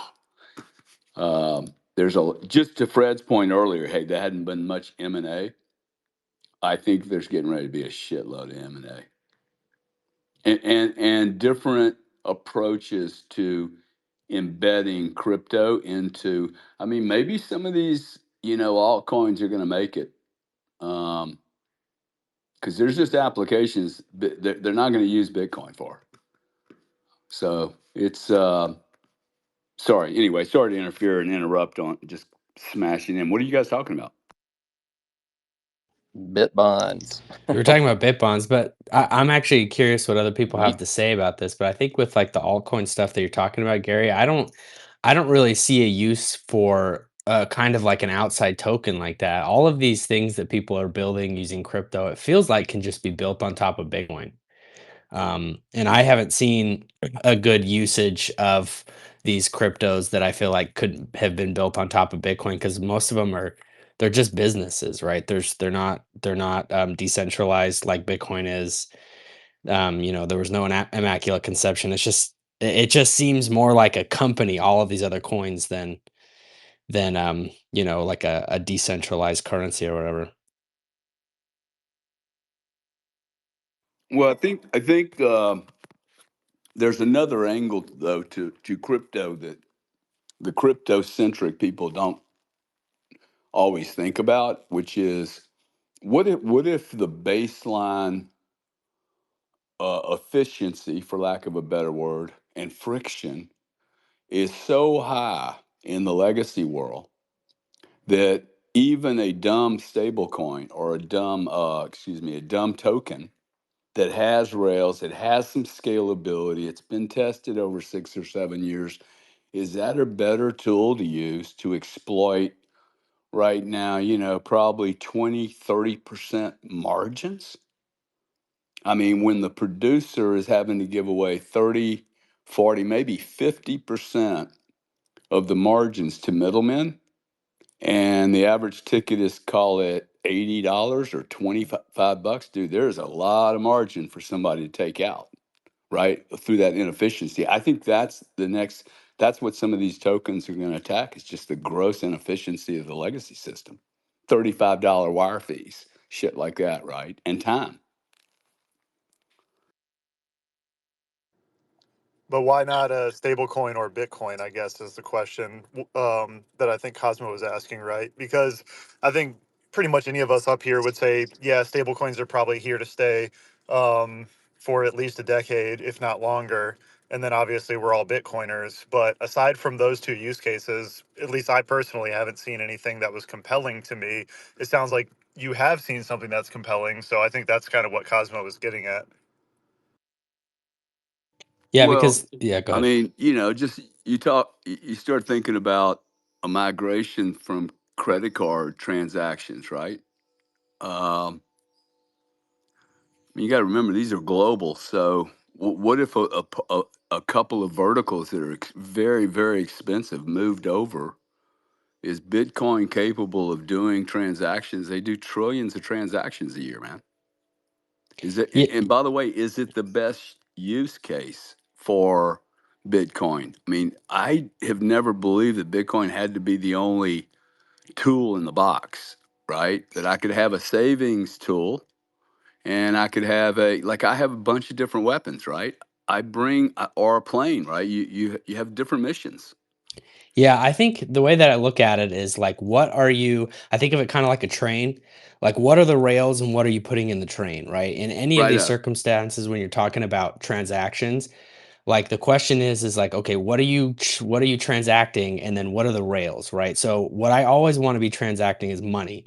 And to me, that's it, first and foremost is Bitcoin. If I have to use fiat, that's great. I think, a lot of people, I don't consider XRP token money. I don't consider all of these other tokens money. They're not money, right?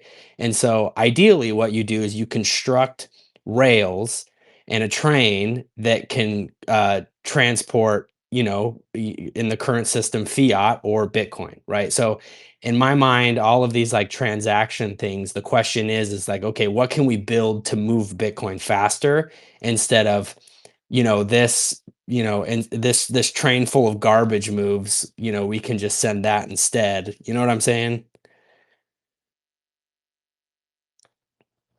Yes. Yes, I do. I do understand. Yeah. So anyway, that's just my thought. I don't know if Matt, what are you Well, thinking? yeah. And which one? Okay, you Parenthetical, Matt. first, parenthetical first, and then we'll go to McConaughey. Sounds good. Um, no, I think for me, the real piece of it that you just hit on there, Cosmo, is ultimately the thing that people use for savings is ideally what they're going to want to transact in. That's at least the basic fundamental of monetary networks, right? Is the most desirable good ends up becoming the money, which is why various commodities ended up becoming money over history, which is why everybody settled on gold. And then because of the ability to transact in information way faster than you could move the physical gold, gold stopped becoming money and we had to build all these weird systems, right? And then now that we have something that can move at the same speed as information, which is Bitcoin on the final settlement layer, I think you get some of the transactional stuff extrapolated up to higher layers, being stuff like lightning impediments.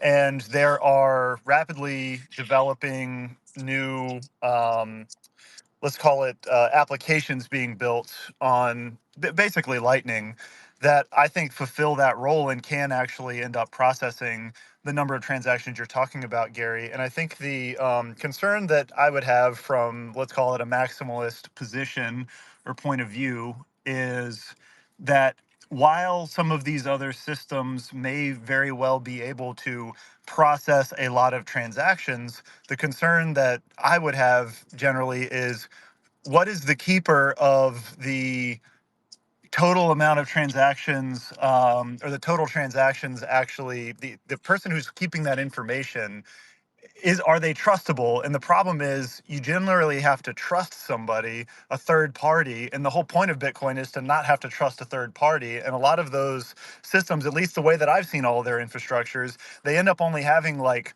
10 nodes, 11, 12 nodes. And then the concern that I have is, well, if I'm doing anything beyond just day-to-day amount of transactions with that network, can I actually trust that my money will be there in the future? And then what it ends up making me have to do is go back to the Bitcoin network. So at that point, well, I'd rather just stay in the Bitcoin network and never leave it, because I have to move to this trusted third party system. And at that point, I might as well just be using the fiat system to move money around, and I might as well just use stable coins because they can process a lot of transactions as well. So I could see a world where you have like a tether for day-to-day transactions before people move to Lightning. And that's, I guess, kind of what Cosmo and I are getting at, is just, at least from that standpoint for both of us, those things, So I think Tether fills the gap. And then eventually, as Lightning gets more user friendly, people move to that. But I'm open to being wrong. I haven't seen yeah, anything so far, right? I'll tell you where I disagree with you, Matt. And I've done a lot of thinking about Lightning, and this is where I've landed on it, is that there is no incentive to build the network, right? When transaction costs are so small, fractions of a penny, who's incentivized to build on the Lightning network, right? Like in the People end, who have to pay the existing system, the amounts that Gary was just talking about. no, but there's better ways to do it, right? Like there's ways to do it where you actually make money, right? Where it's profitable. The Lightning Network is for lack of a better words, it's a socialistic network built on top of or below Bitcoin, right? And to me, you're never going to get the kind of global adoption or even regional adoption necessary if there's no incentive to adopt. Matter of fact, there's a disincentive to adopt, right? Which is that you're disintermediating existing monopolies, right? Now, whereas I've been thinking about our conversation from a week ago with Josh, the concept of a Bitcoin backed stablecoin, right? That makes a lot of sense to me. And think about what Saylor could do if he issued Bitcoin backed stablecoins, right? Where he got to keep the interest, same way Tether does today and Circle does today.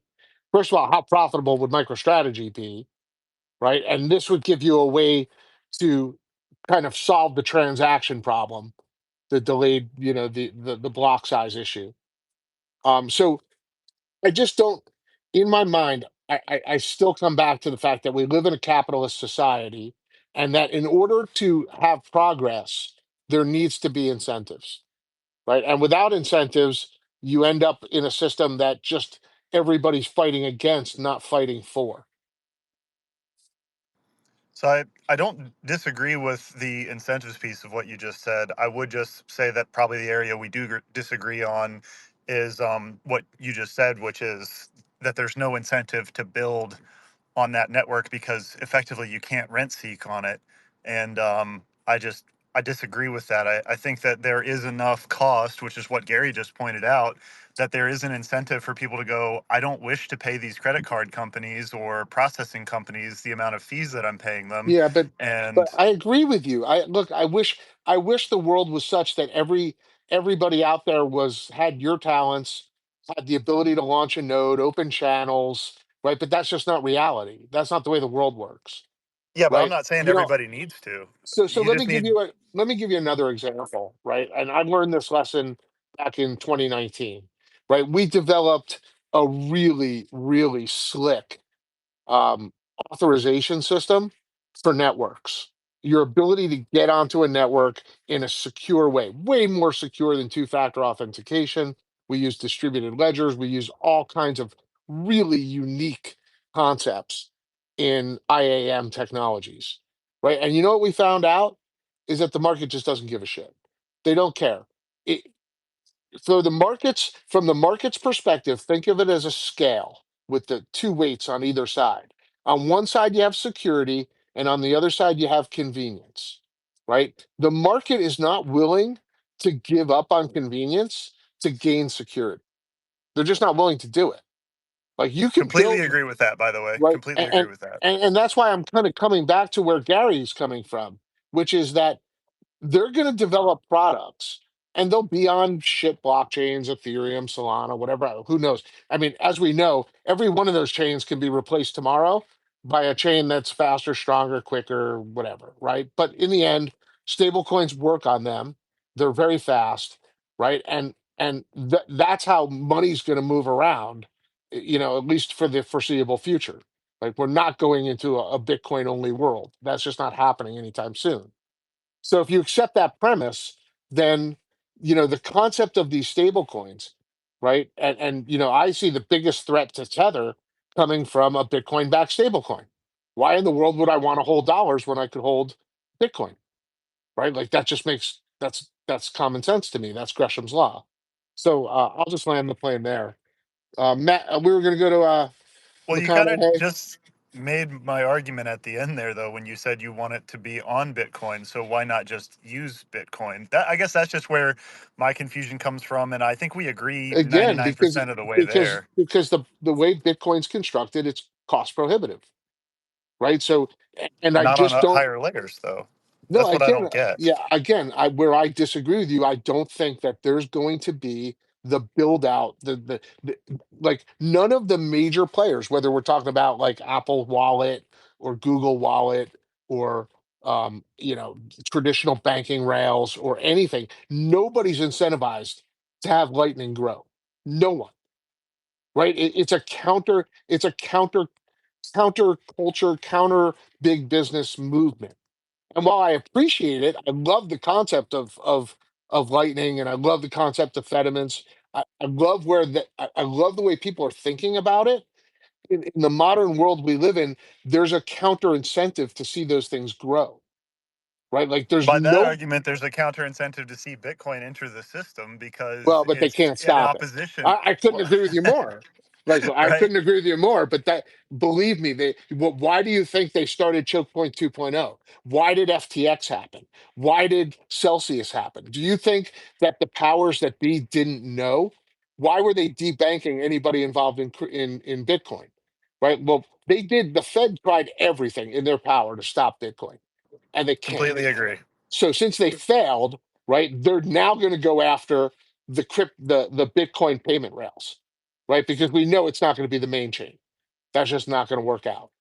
So if you have massive amounts of money that are going to be invested in stable coins, whether that's a Bitcoin backed stable coin, a US dollar backed stable coin, gold backed stable coin, whatever it is, right? We know that the major players, the Apples, the JP Morgans, it's going to be in their interest to invest in those technologies.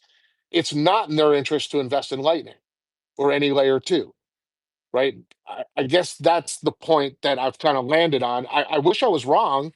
Believe me, I'm not saying this because I'm some proponent of Ethereum or Solana or any of these. It's fucking shit coin chains.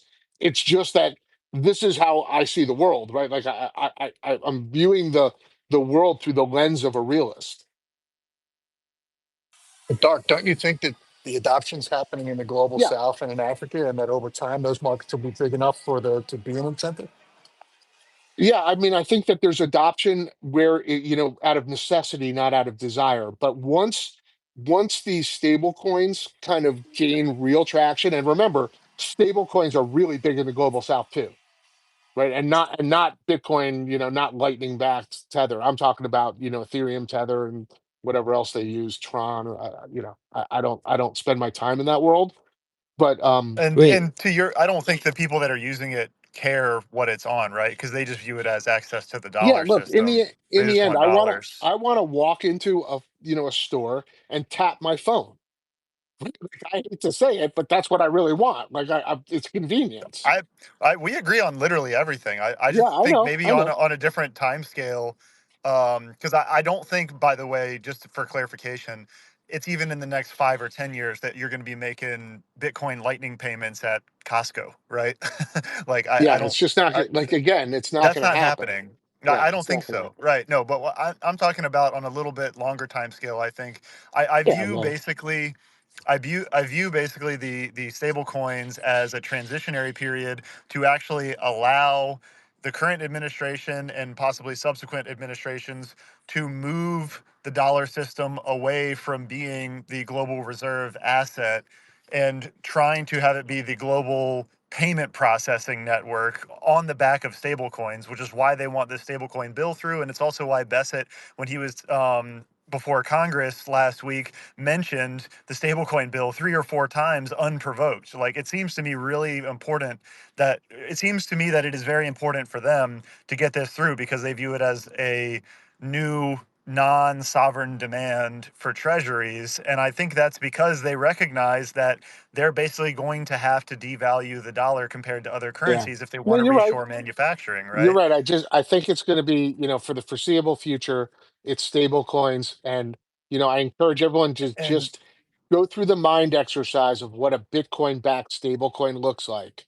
And then well, if you can get past that, then think about who is in position to issue one, right? And there's only one party right now that could issue a Bitcoin backed stable coin, right? And that's strategy. They're the only one with a large enough stack to do it, that would be allowed to do it. Hey, let's get some more people in the conversation. Matt, sure. McConaughey, and then we'll go to Cosmo, and then Rusty.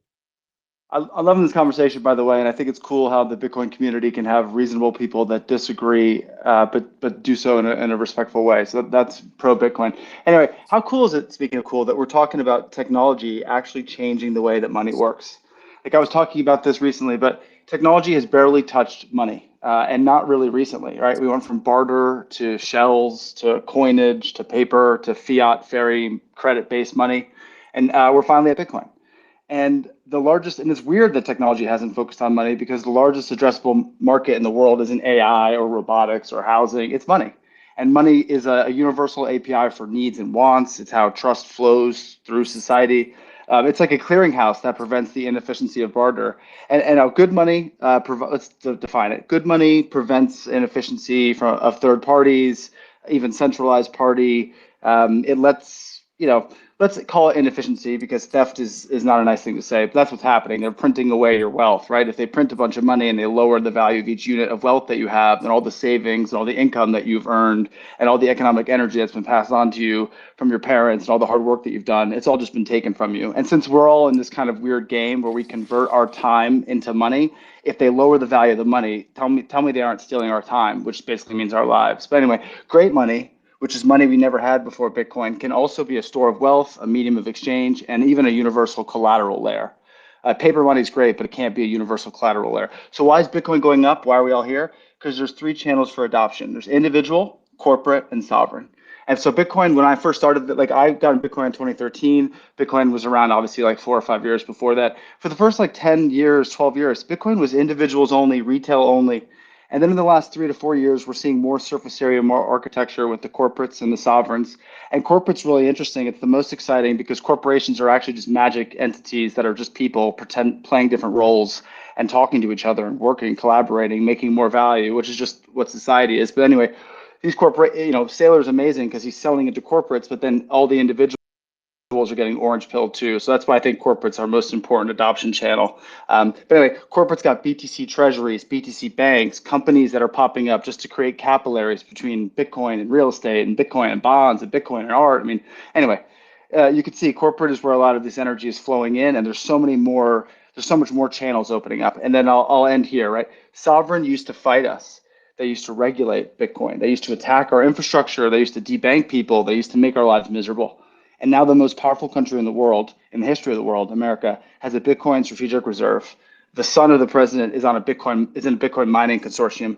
America is racing to install megawatts of power generation. We're trying to win the silent compute arms race. We're finally seeing Bitcoin as a strategic asset. So America's not the only one who gets it. China, Russia, they're all lowering barriers to mining Bitcoin. They're positioning for sovereign Bitcoin adoption and state-sponsored mining. I mean, in short, it's on and number go up, and that's why I'm here because the people are taking their power back by taking their currency back.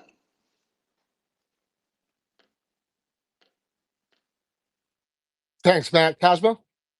Yeah, I actually got a question in my DMs for you guys about the Bitcoin backed stablecoins. It says, okay, how do Bitcoin backed stables make any sense? If Bitcoin drops in value, does the stable depeg or is it over collateralized? If the former, what's the point? It'll break in a dip. If the latter, then the return for the issuer drops significantly. Is the risk reward worth it relative to backing in T bills that inherently maintain the peg?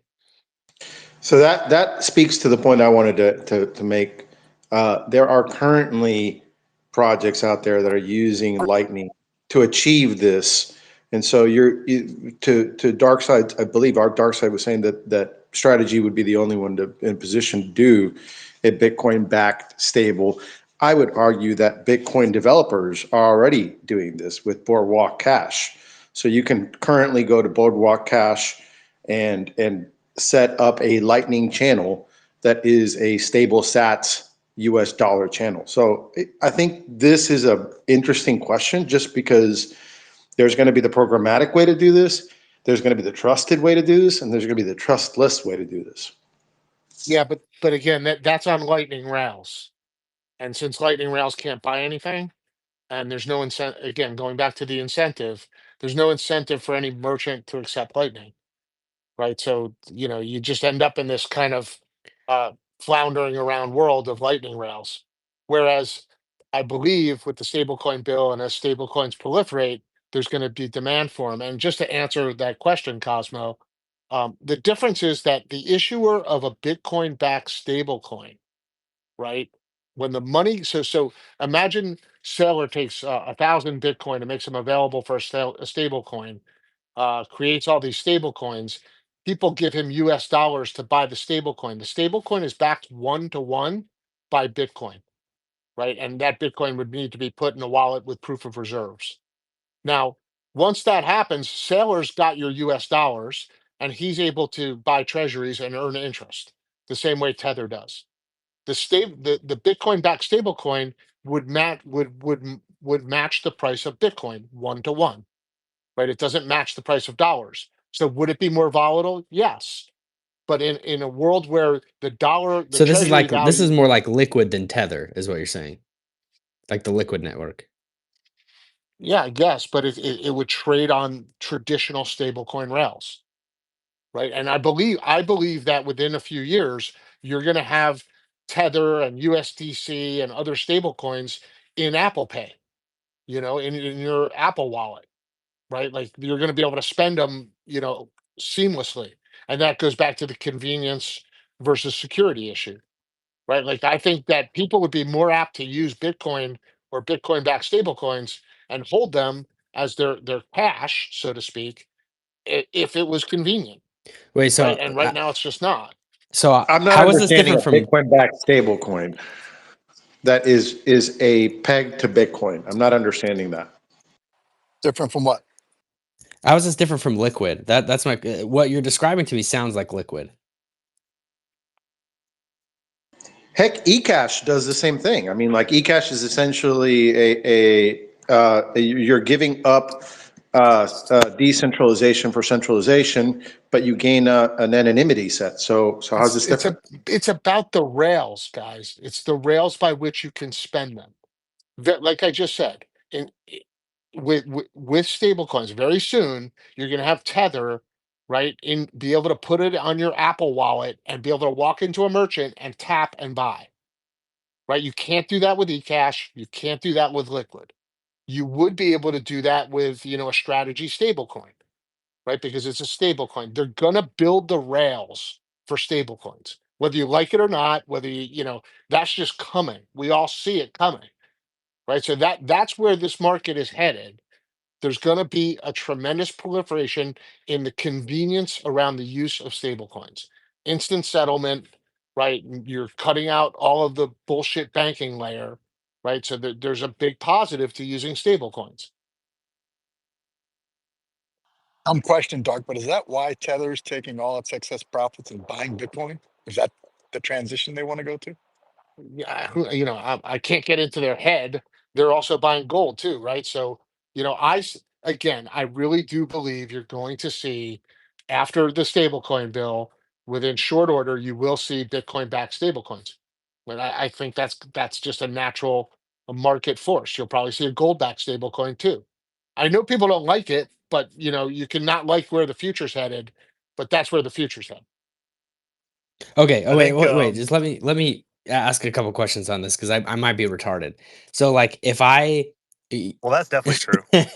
so you're saying like if I go to a store or a restaurant or something, I am paying them and they are they receiving fiat or Bitcoin? Or they this like side chain, whatever you're talking about, this Bitcoin backed stable coin, and the stable coin is pegged to Bitcoin, you're saying? Yeah, one to The one, the right? For dollar every value of X amount of Bitcoin.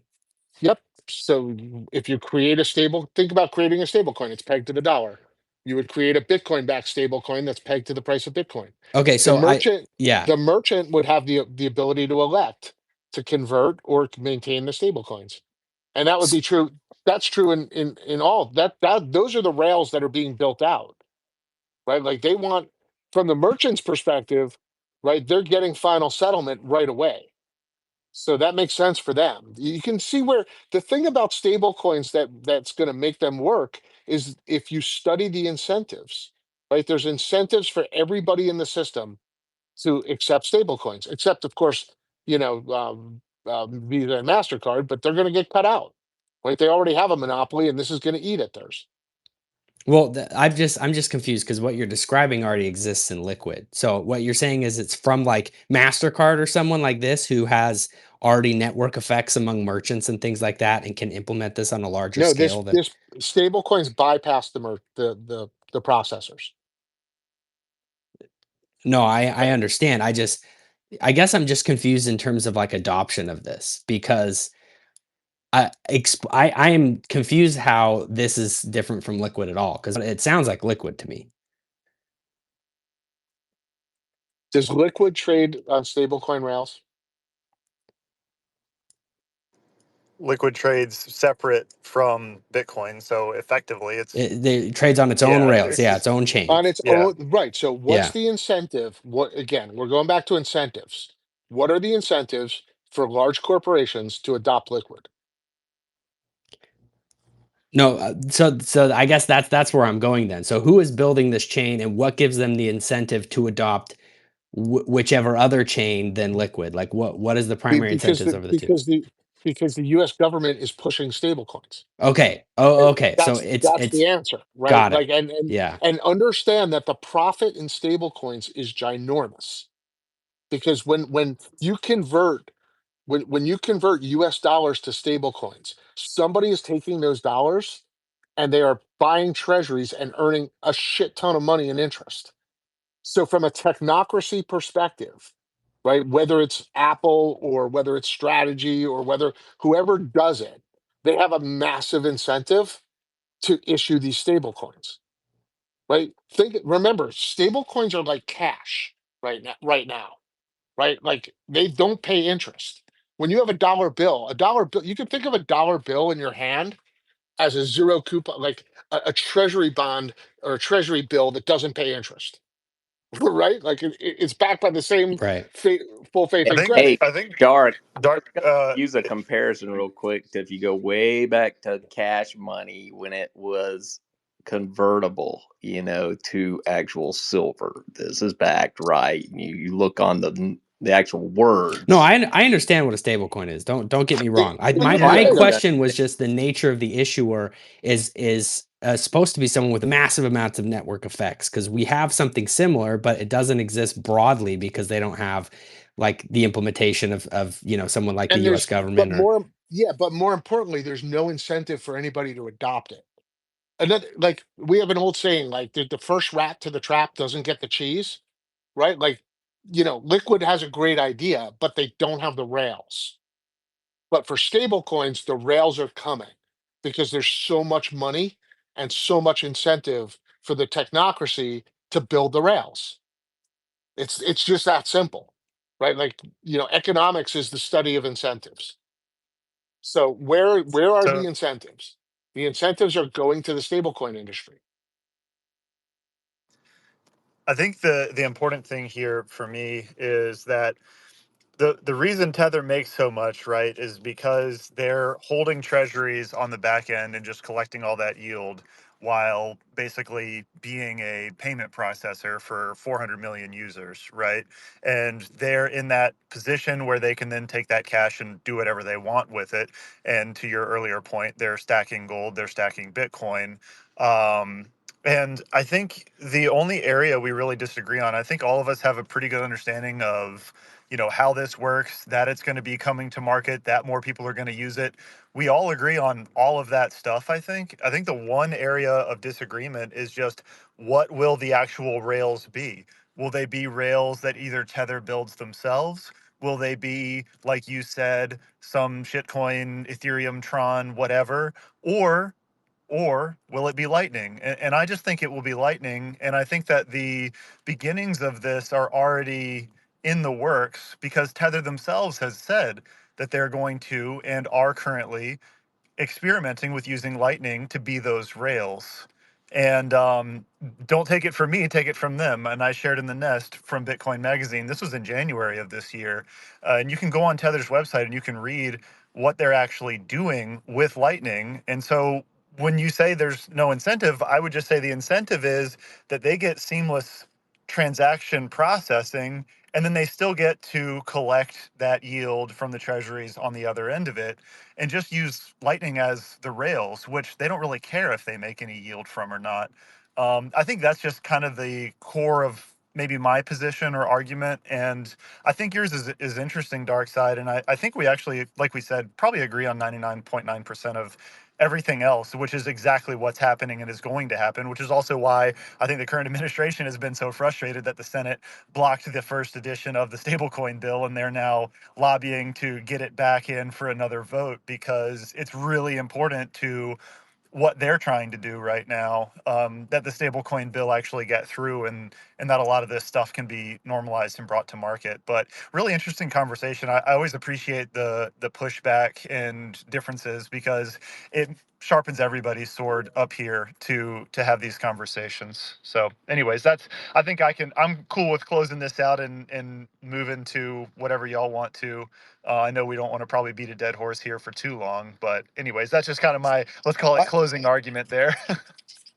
I was hoping Robert is gone, unfortunately, but I'm all for uh, India and Pakistan. The cessation of hostilities. I'm all for a trade deal with China, and I'm all for all the other great things that the administration successes this weekend. But gold's whacked, Bitcoin's down, the dollar's up. Like, really fundamentally, what's changed from Friday? Not much. Nothing yet. The underlying problems are still the underlying problems.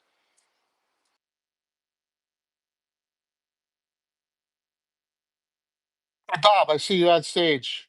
You got any comment on the subject?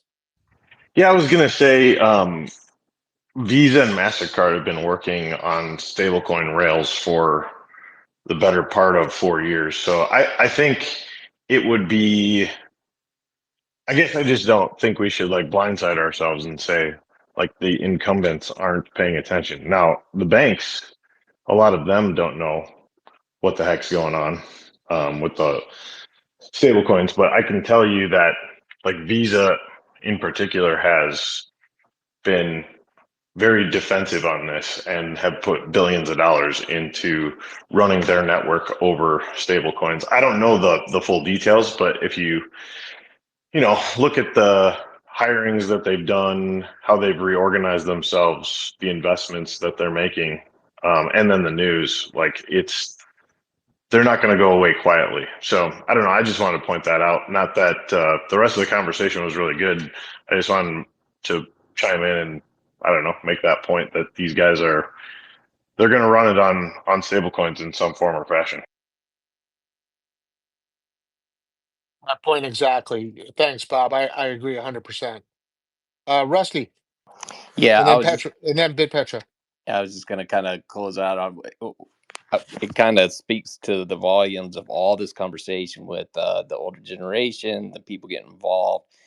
And I heard it in two separate occasions in space. They were presenting Marianne Bartel. She's the CIO of Sanctuary Investments. She kind of was blew everyone away when she kind of going down the path of crypto and Bitcoin and everything else. And someone came up and had a question. It's like, well, yeah, what about all this crypto and all these different technologies? Lightning was throwing them all out there. And she goes, well, it's simple. She goes, Bitcoin is the, I think she said, asset or the currency. All the others are the technology. So think of it that way. That was kind of her explanation. I was like, okay. And then on another occasion, Jordy Visser runs Visser Labs. He's been on Wall Street for 30 something years now, does a whole newsletter, everything. He kind of took a whole side, took everyone by surprise and went down the same route, going on and on about Bitcoin, everything like that. Question got posed. His response was the same thing. Well, Bitcoin is the asset, everything else built around it.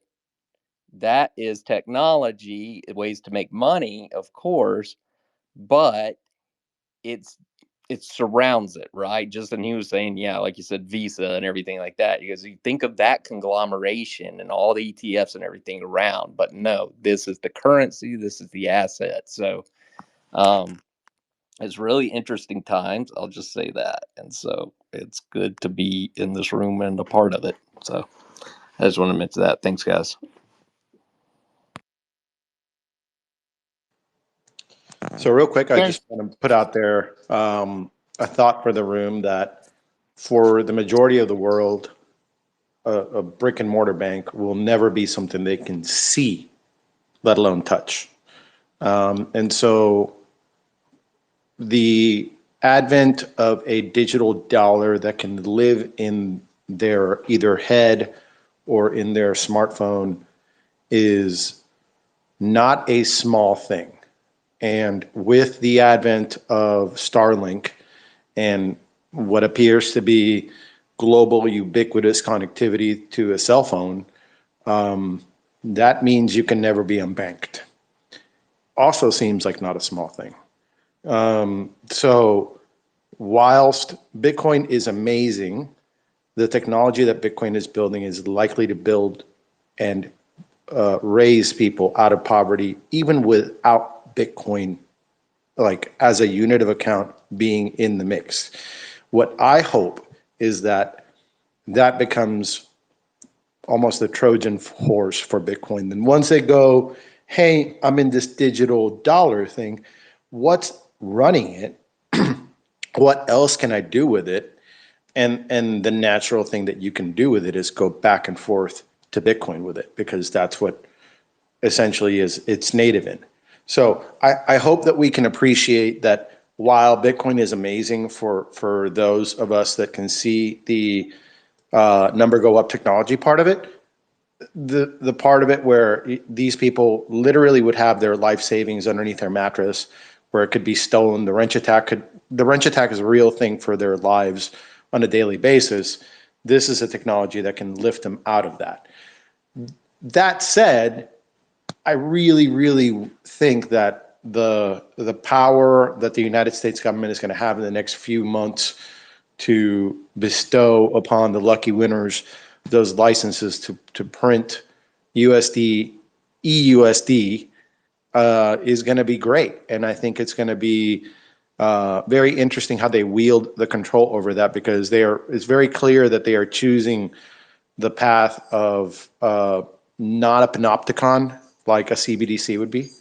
So I'm hopeful for that. But that said, I mean, look, there's going to be funny games played with all of this stuff.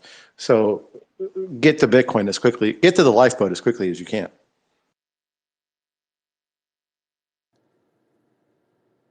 Thanks, I brother. think one, Go ahead, Matt.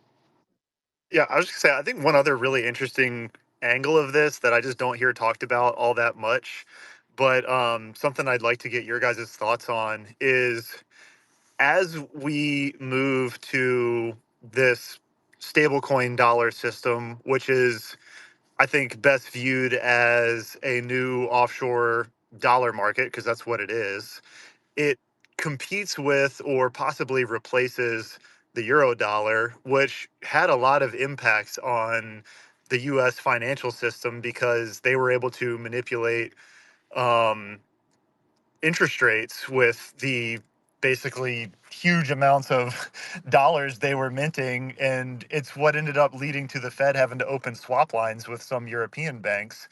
And I feel like this is a way to kind of almost cut that out of the whole system, to where, weirdly enough, it actually kind of empowers the Fed dark side. And this is one of those things to me that's like, I don't know even how to feel about it necessarily, because it's, I guess, there's no true good or true bad. There's always trade-offs for everything.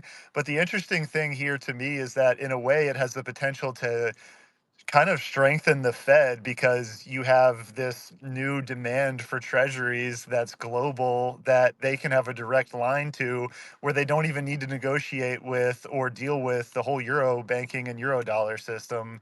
And I just feel like nobody's really talking about that. And I'm Yeah, but kind of that, Matt, curious what your guys' thoughts are. that's assuming that they're going to maintain the Fed as the governing body for that U.S. For dollar now, system, right? Like if yeah, fair. they might just say, hey, look, we're going to give extremely good definitions on what's going on with lawsuits at the Supreme Court justice level, and have all the certainty that they need to just say, no more Fed, no more this. These are the licenses you need. Pay to play or get out. Which is it? That's actually, see, this is kind of why I asked, because that's an even more interesting take. Is like, is this actually an angle to eventually get rid of that institution, which is super interesting. So, anyways, I don't know. What do you guys think about all of that side of it? Like, Yeah, but assume that's stablecoin bill passed, then what? Matt. That's also though like we can't glaze over the fact that like all they've done is just put the CBDC in the private markets. It's a disguise. So like if they got rid of the Fed, I mean that maybe that's an eventuality, but like that, like they're just going to whoever the stablecoin issuers are, they're going to have surveillance over all of that. So like I don't know. I think that stable coins are still the CBDC that nobody sees coming. And I that's a, completely agree with you. yeah, I've I been agree saying there Tether's the too. CBDC. Tether is the CBDC that they just don't call a CBDC, because everybody knows that's a naughty word now. And that's 100% true. Let's go to mindless. Hey, what's up, Darkside? It's been a minute. Fascinating discussion. I thought I'd come up and maybe push back a little bit, or like try to offer a contrarian. I don't believe stablecoins work if they're backed by unstable assets. I don't think we've seen a point in time where that's worked for any meaningful length of time under load. I think stablecoins work when they're backed by fiat, which is stablecoins. So I'm not sure if I understand the concept of MicroStrategy launching a stablecoin backed by BTC. Yeah, It's like it inherently doesn't as make volatile as BTC. it doesn't make a ton of sense today, but you're making the assumption that fiat is going to be stable tomorrow, and I don't make that I assumption mean, fiat, I don't think fiat is stable. It's just that that's the ruler we use to measure things with. today. Well, Today, for the last but 100 years or whenever. yeah, well, things change, and as Bitcoin dominance continues to increase, right? I think you could see a world in which fiat becomes extremely unstable, right? Where you see, Okay, that's a good trail of thought. So so by that, would you would you be proposing that MicroStrategy would launch a token on another chain? Would it be tokenized on a chain, and he holds the BTC in a treasury um, somewhere, or yeah, w- with all due, with, why with would all we due just not trade respect, BTC at that point?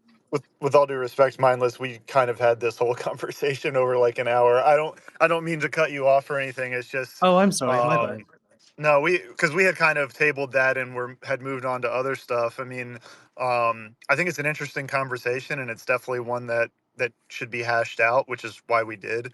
I just don't know, at least for me, if y'all want to rehash it over the next hour, I'll probably go knock out some work. So, um, that's why I had kind of pivoted and asked a different question, because I was just trying to see if there was a few other things we could talk about. But it's Dark Side's room, so I'll leave it up to him what he wants to cover. yeah, no, it's all good. Mindless. I just want to stress that I really do envision a world in which one of the major fiats It's not going to be the dollar. The dollar will not go first. The dollar is the world's tallest midget. But I do think you could see the yen or the euro come unglued, right? And that leads to, a world of fiat currency instability. So I'll just land it there. We don't need to rehash it, but that's where I'm coming from in, the ability. I don't think the Bitcoin stablecoin is something that happens today, but I think it is once those stablecoin rails are built, you're building the system that could eventually move over to a Bitcoin standard. And that's where I'm coming from. It's funny, Dark Side, when you're talking about being the tallest midget. When Tether went into the EU and started trying to make a bunch of different stable coins for like a stable coin British pound and even the stable coin euro and some of these other things, there was basically no demand for them. So they just stopped. They're not even trying to go through the legal process anymore to make these things work because even when they did it the same way they did with the dollar, which is build now, ask for permission later, nobody wanted them. Yeah, fascinating. Hey guys, we're gonna wrap it up at 11:30, so we got 10 minutes. If everyone wants to go around the horn, give final thoughts. It's been an awesome room. I appreciate everybody taking the time to join. Um, let's see. Does anybody have any kind of statements they want to make? No, I want to real quick kind of visit the topic with you if we have time. If you don't worry about it. About the Misty collar trade. I don't know if you got the chance to talk about it in the room earlier. No, we haven't talked about it. Petra, I'm going to do a private space on that. I don't think that's Bitcoin Today land, but I will be holding a space privately. And on that subject, I'm doing a live stream this afternoon, I think around 1:30 Pacific time with Michael Coe, um, of CNBC fame. And we're going to be talking about Misty and MicroStrategy and options in great detail. So I encourage you to hop on or check it out. It's on YouTube. Should be really fascinating. Thanks for the shameless plug, though. I appreciate it. Before we wrap up, RWA, I see you get your hand up. Yes, hi. Can you guys hear me? Yep, hear you great. Okay, thank you so much for giving me the opportunity. Yeah, actually, I was just thinking the reason that stable coins were dark side were created so that people could basically, since the crypto market is so volatile, so that you can basically use it as a sort of like a temporary risk off, so that you can park your money without worrying that it's going to devalue it further. But uh, I'm just also a little bit confused because I just jumped in and on this conversation, and it's just like, why having so many different stable coins, and don't, plus doesn't that like or take away liquidity from like the major cryptocurrencies such as Bitcoin and Ethereum?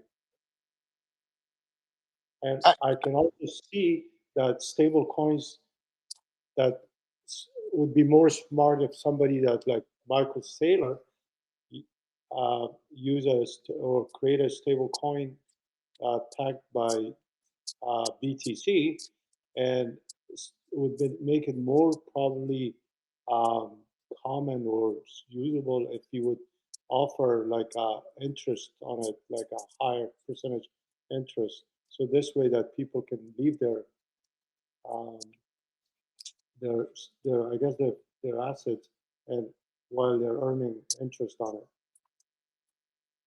Matt, So just to start out, stablecoins were created originally to actually have a trading pair with Bitcoin because the original exchanges could not really get access to banking rails. So they had to do this roundabout way, which is basically purchase treasuries and then create their own rails so that there could be a dollar trading pair with Bitcoin, and then they kind of expanded from there. Um, So secondarily, the next question was, wouldn't that lower liquidity? The exact opposite is actually the case, because the original liquidity for a trading pair with dollars and Bitcoin was from basically stables, right? Was Tether, because otherwise people were having to basically do off exchange direct person to person exchanges, and that was just really inefficient. They couldn't really have a marketplace for it. So stablecoins enabled a Bitcoin market to actually exist in the first place. So they actually majorly aid in liquidity by being that source of it for trading pairs everywhere. And so they don't serve the function of really being there as a savings vehicle unless you're in the global south and do not have access to the US banking system. Then they absolutely fill that role for you. So yeah, I just wanted to kind of give those points of clarity for people, and hopefully helps you with kind of your framing on some of that stuff. If there's any other questions, let me know. So what basically what you're saying is that by creating those stable coins for that particular coin, whatever, if it's Bitcoin or Ethereum, so what you're also saying, it's relatively or essentially is going to add or boost Bitcoin. No, let me kind of back up here. I think what I'm saying is that the US dollar rails as we know it, they kind of suck, right? They're slow, they're cumbersome, final settlement takes forever. Stablecoins solve a lot of those problems, and that's why you're seeing this desire to move to stablecoins. They're just It's just a more efficient approach to transacting in US dollars. You know, when I go to the bank here and try to send a wire, it can take over a day, 3 days. I've got to answer 45 minutes worth of questions. I can send stable coins in 30 seconds, final settlement, no questions asked. That's really the difference.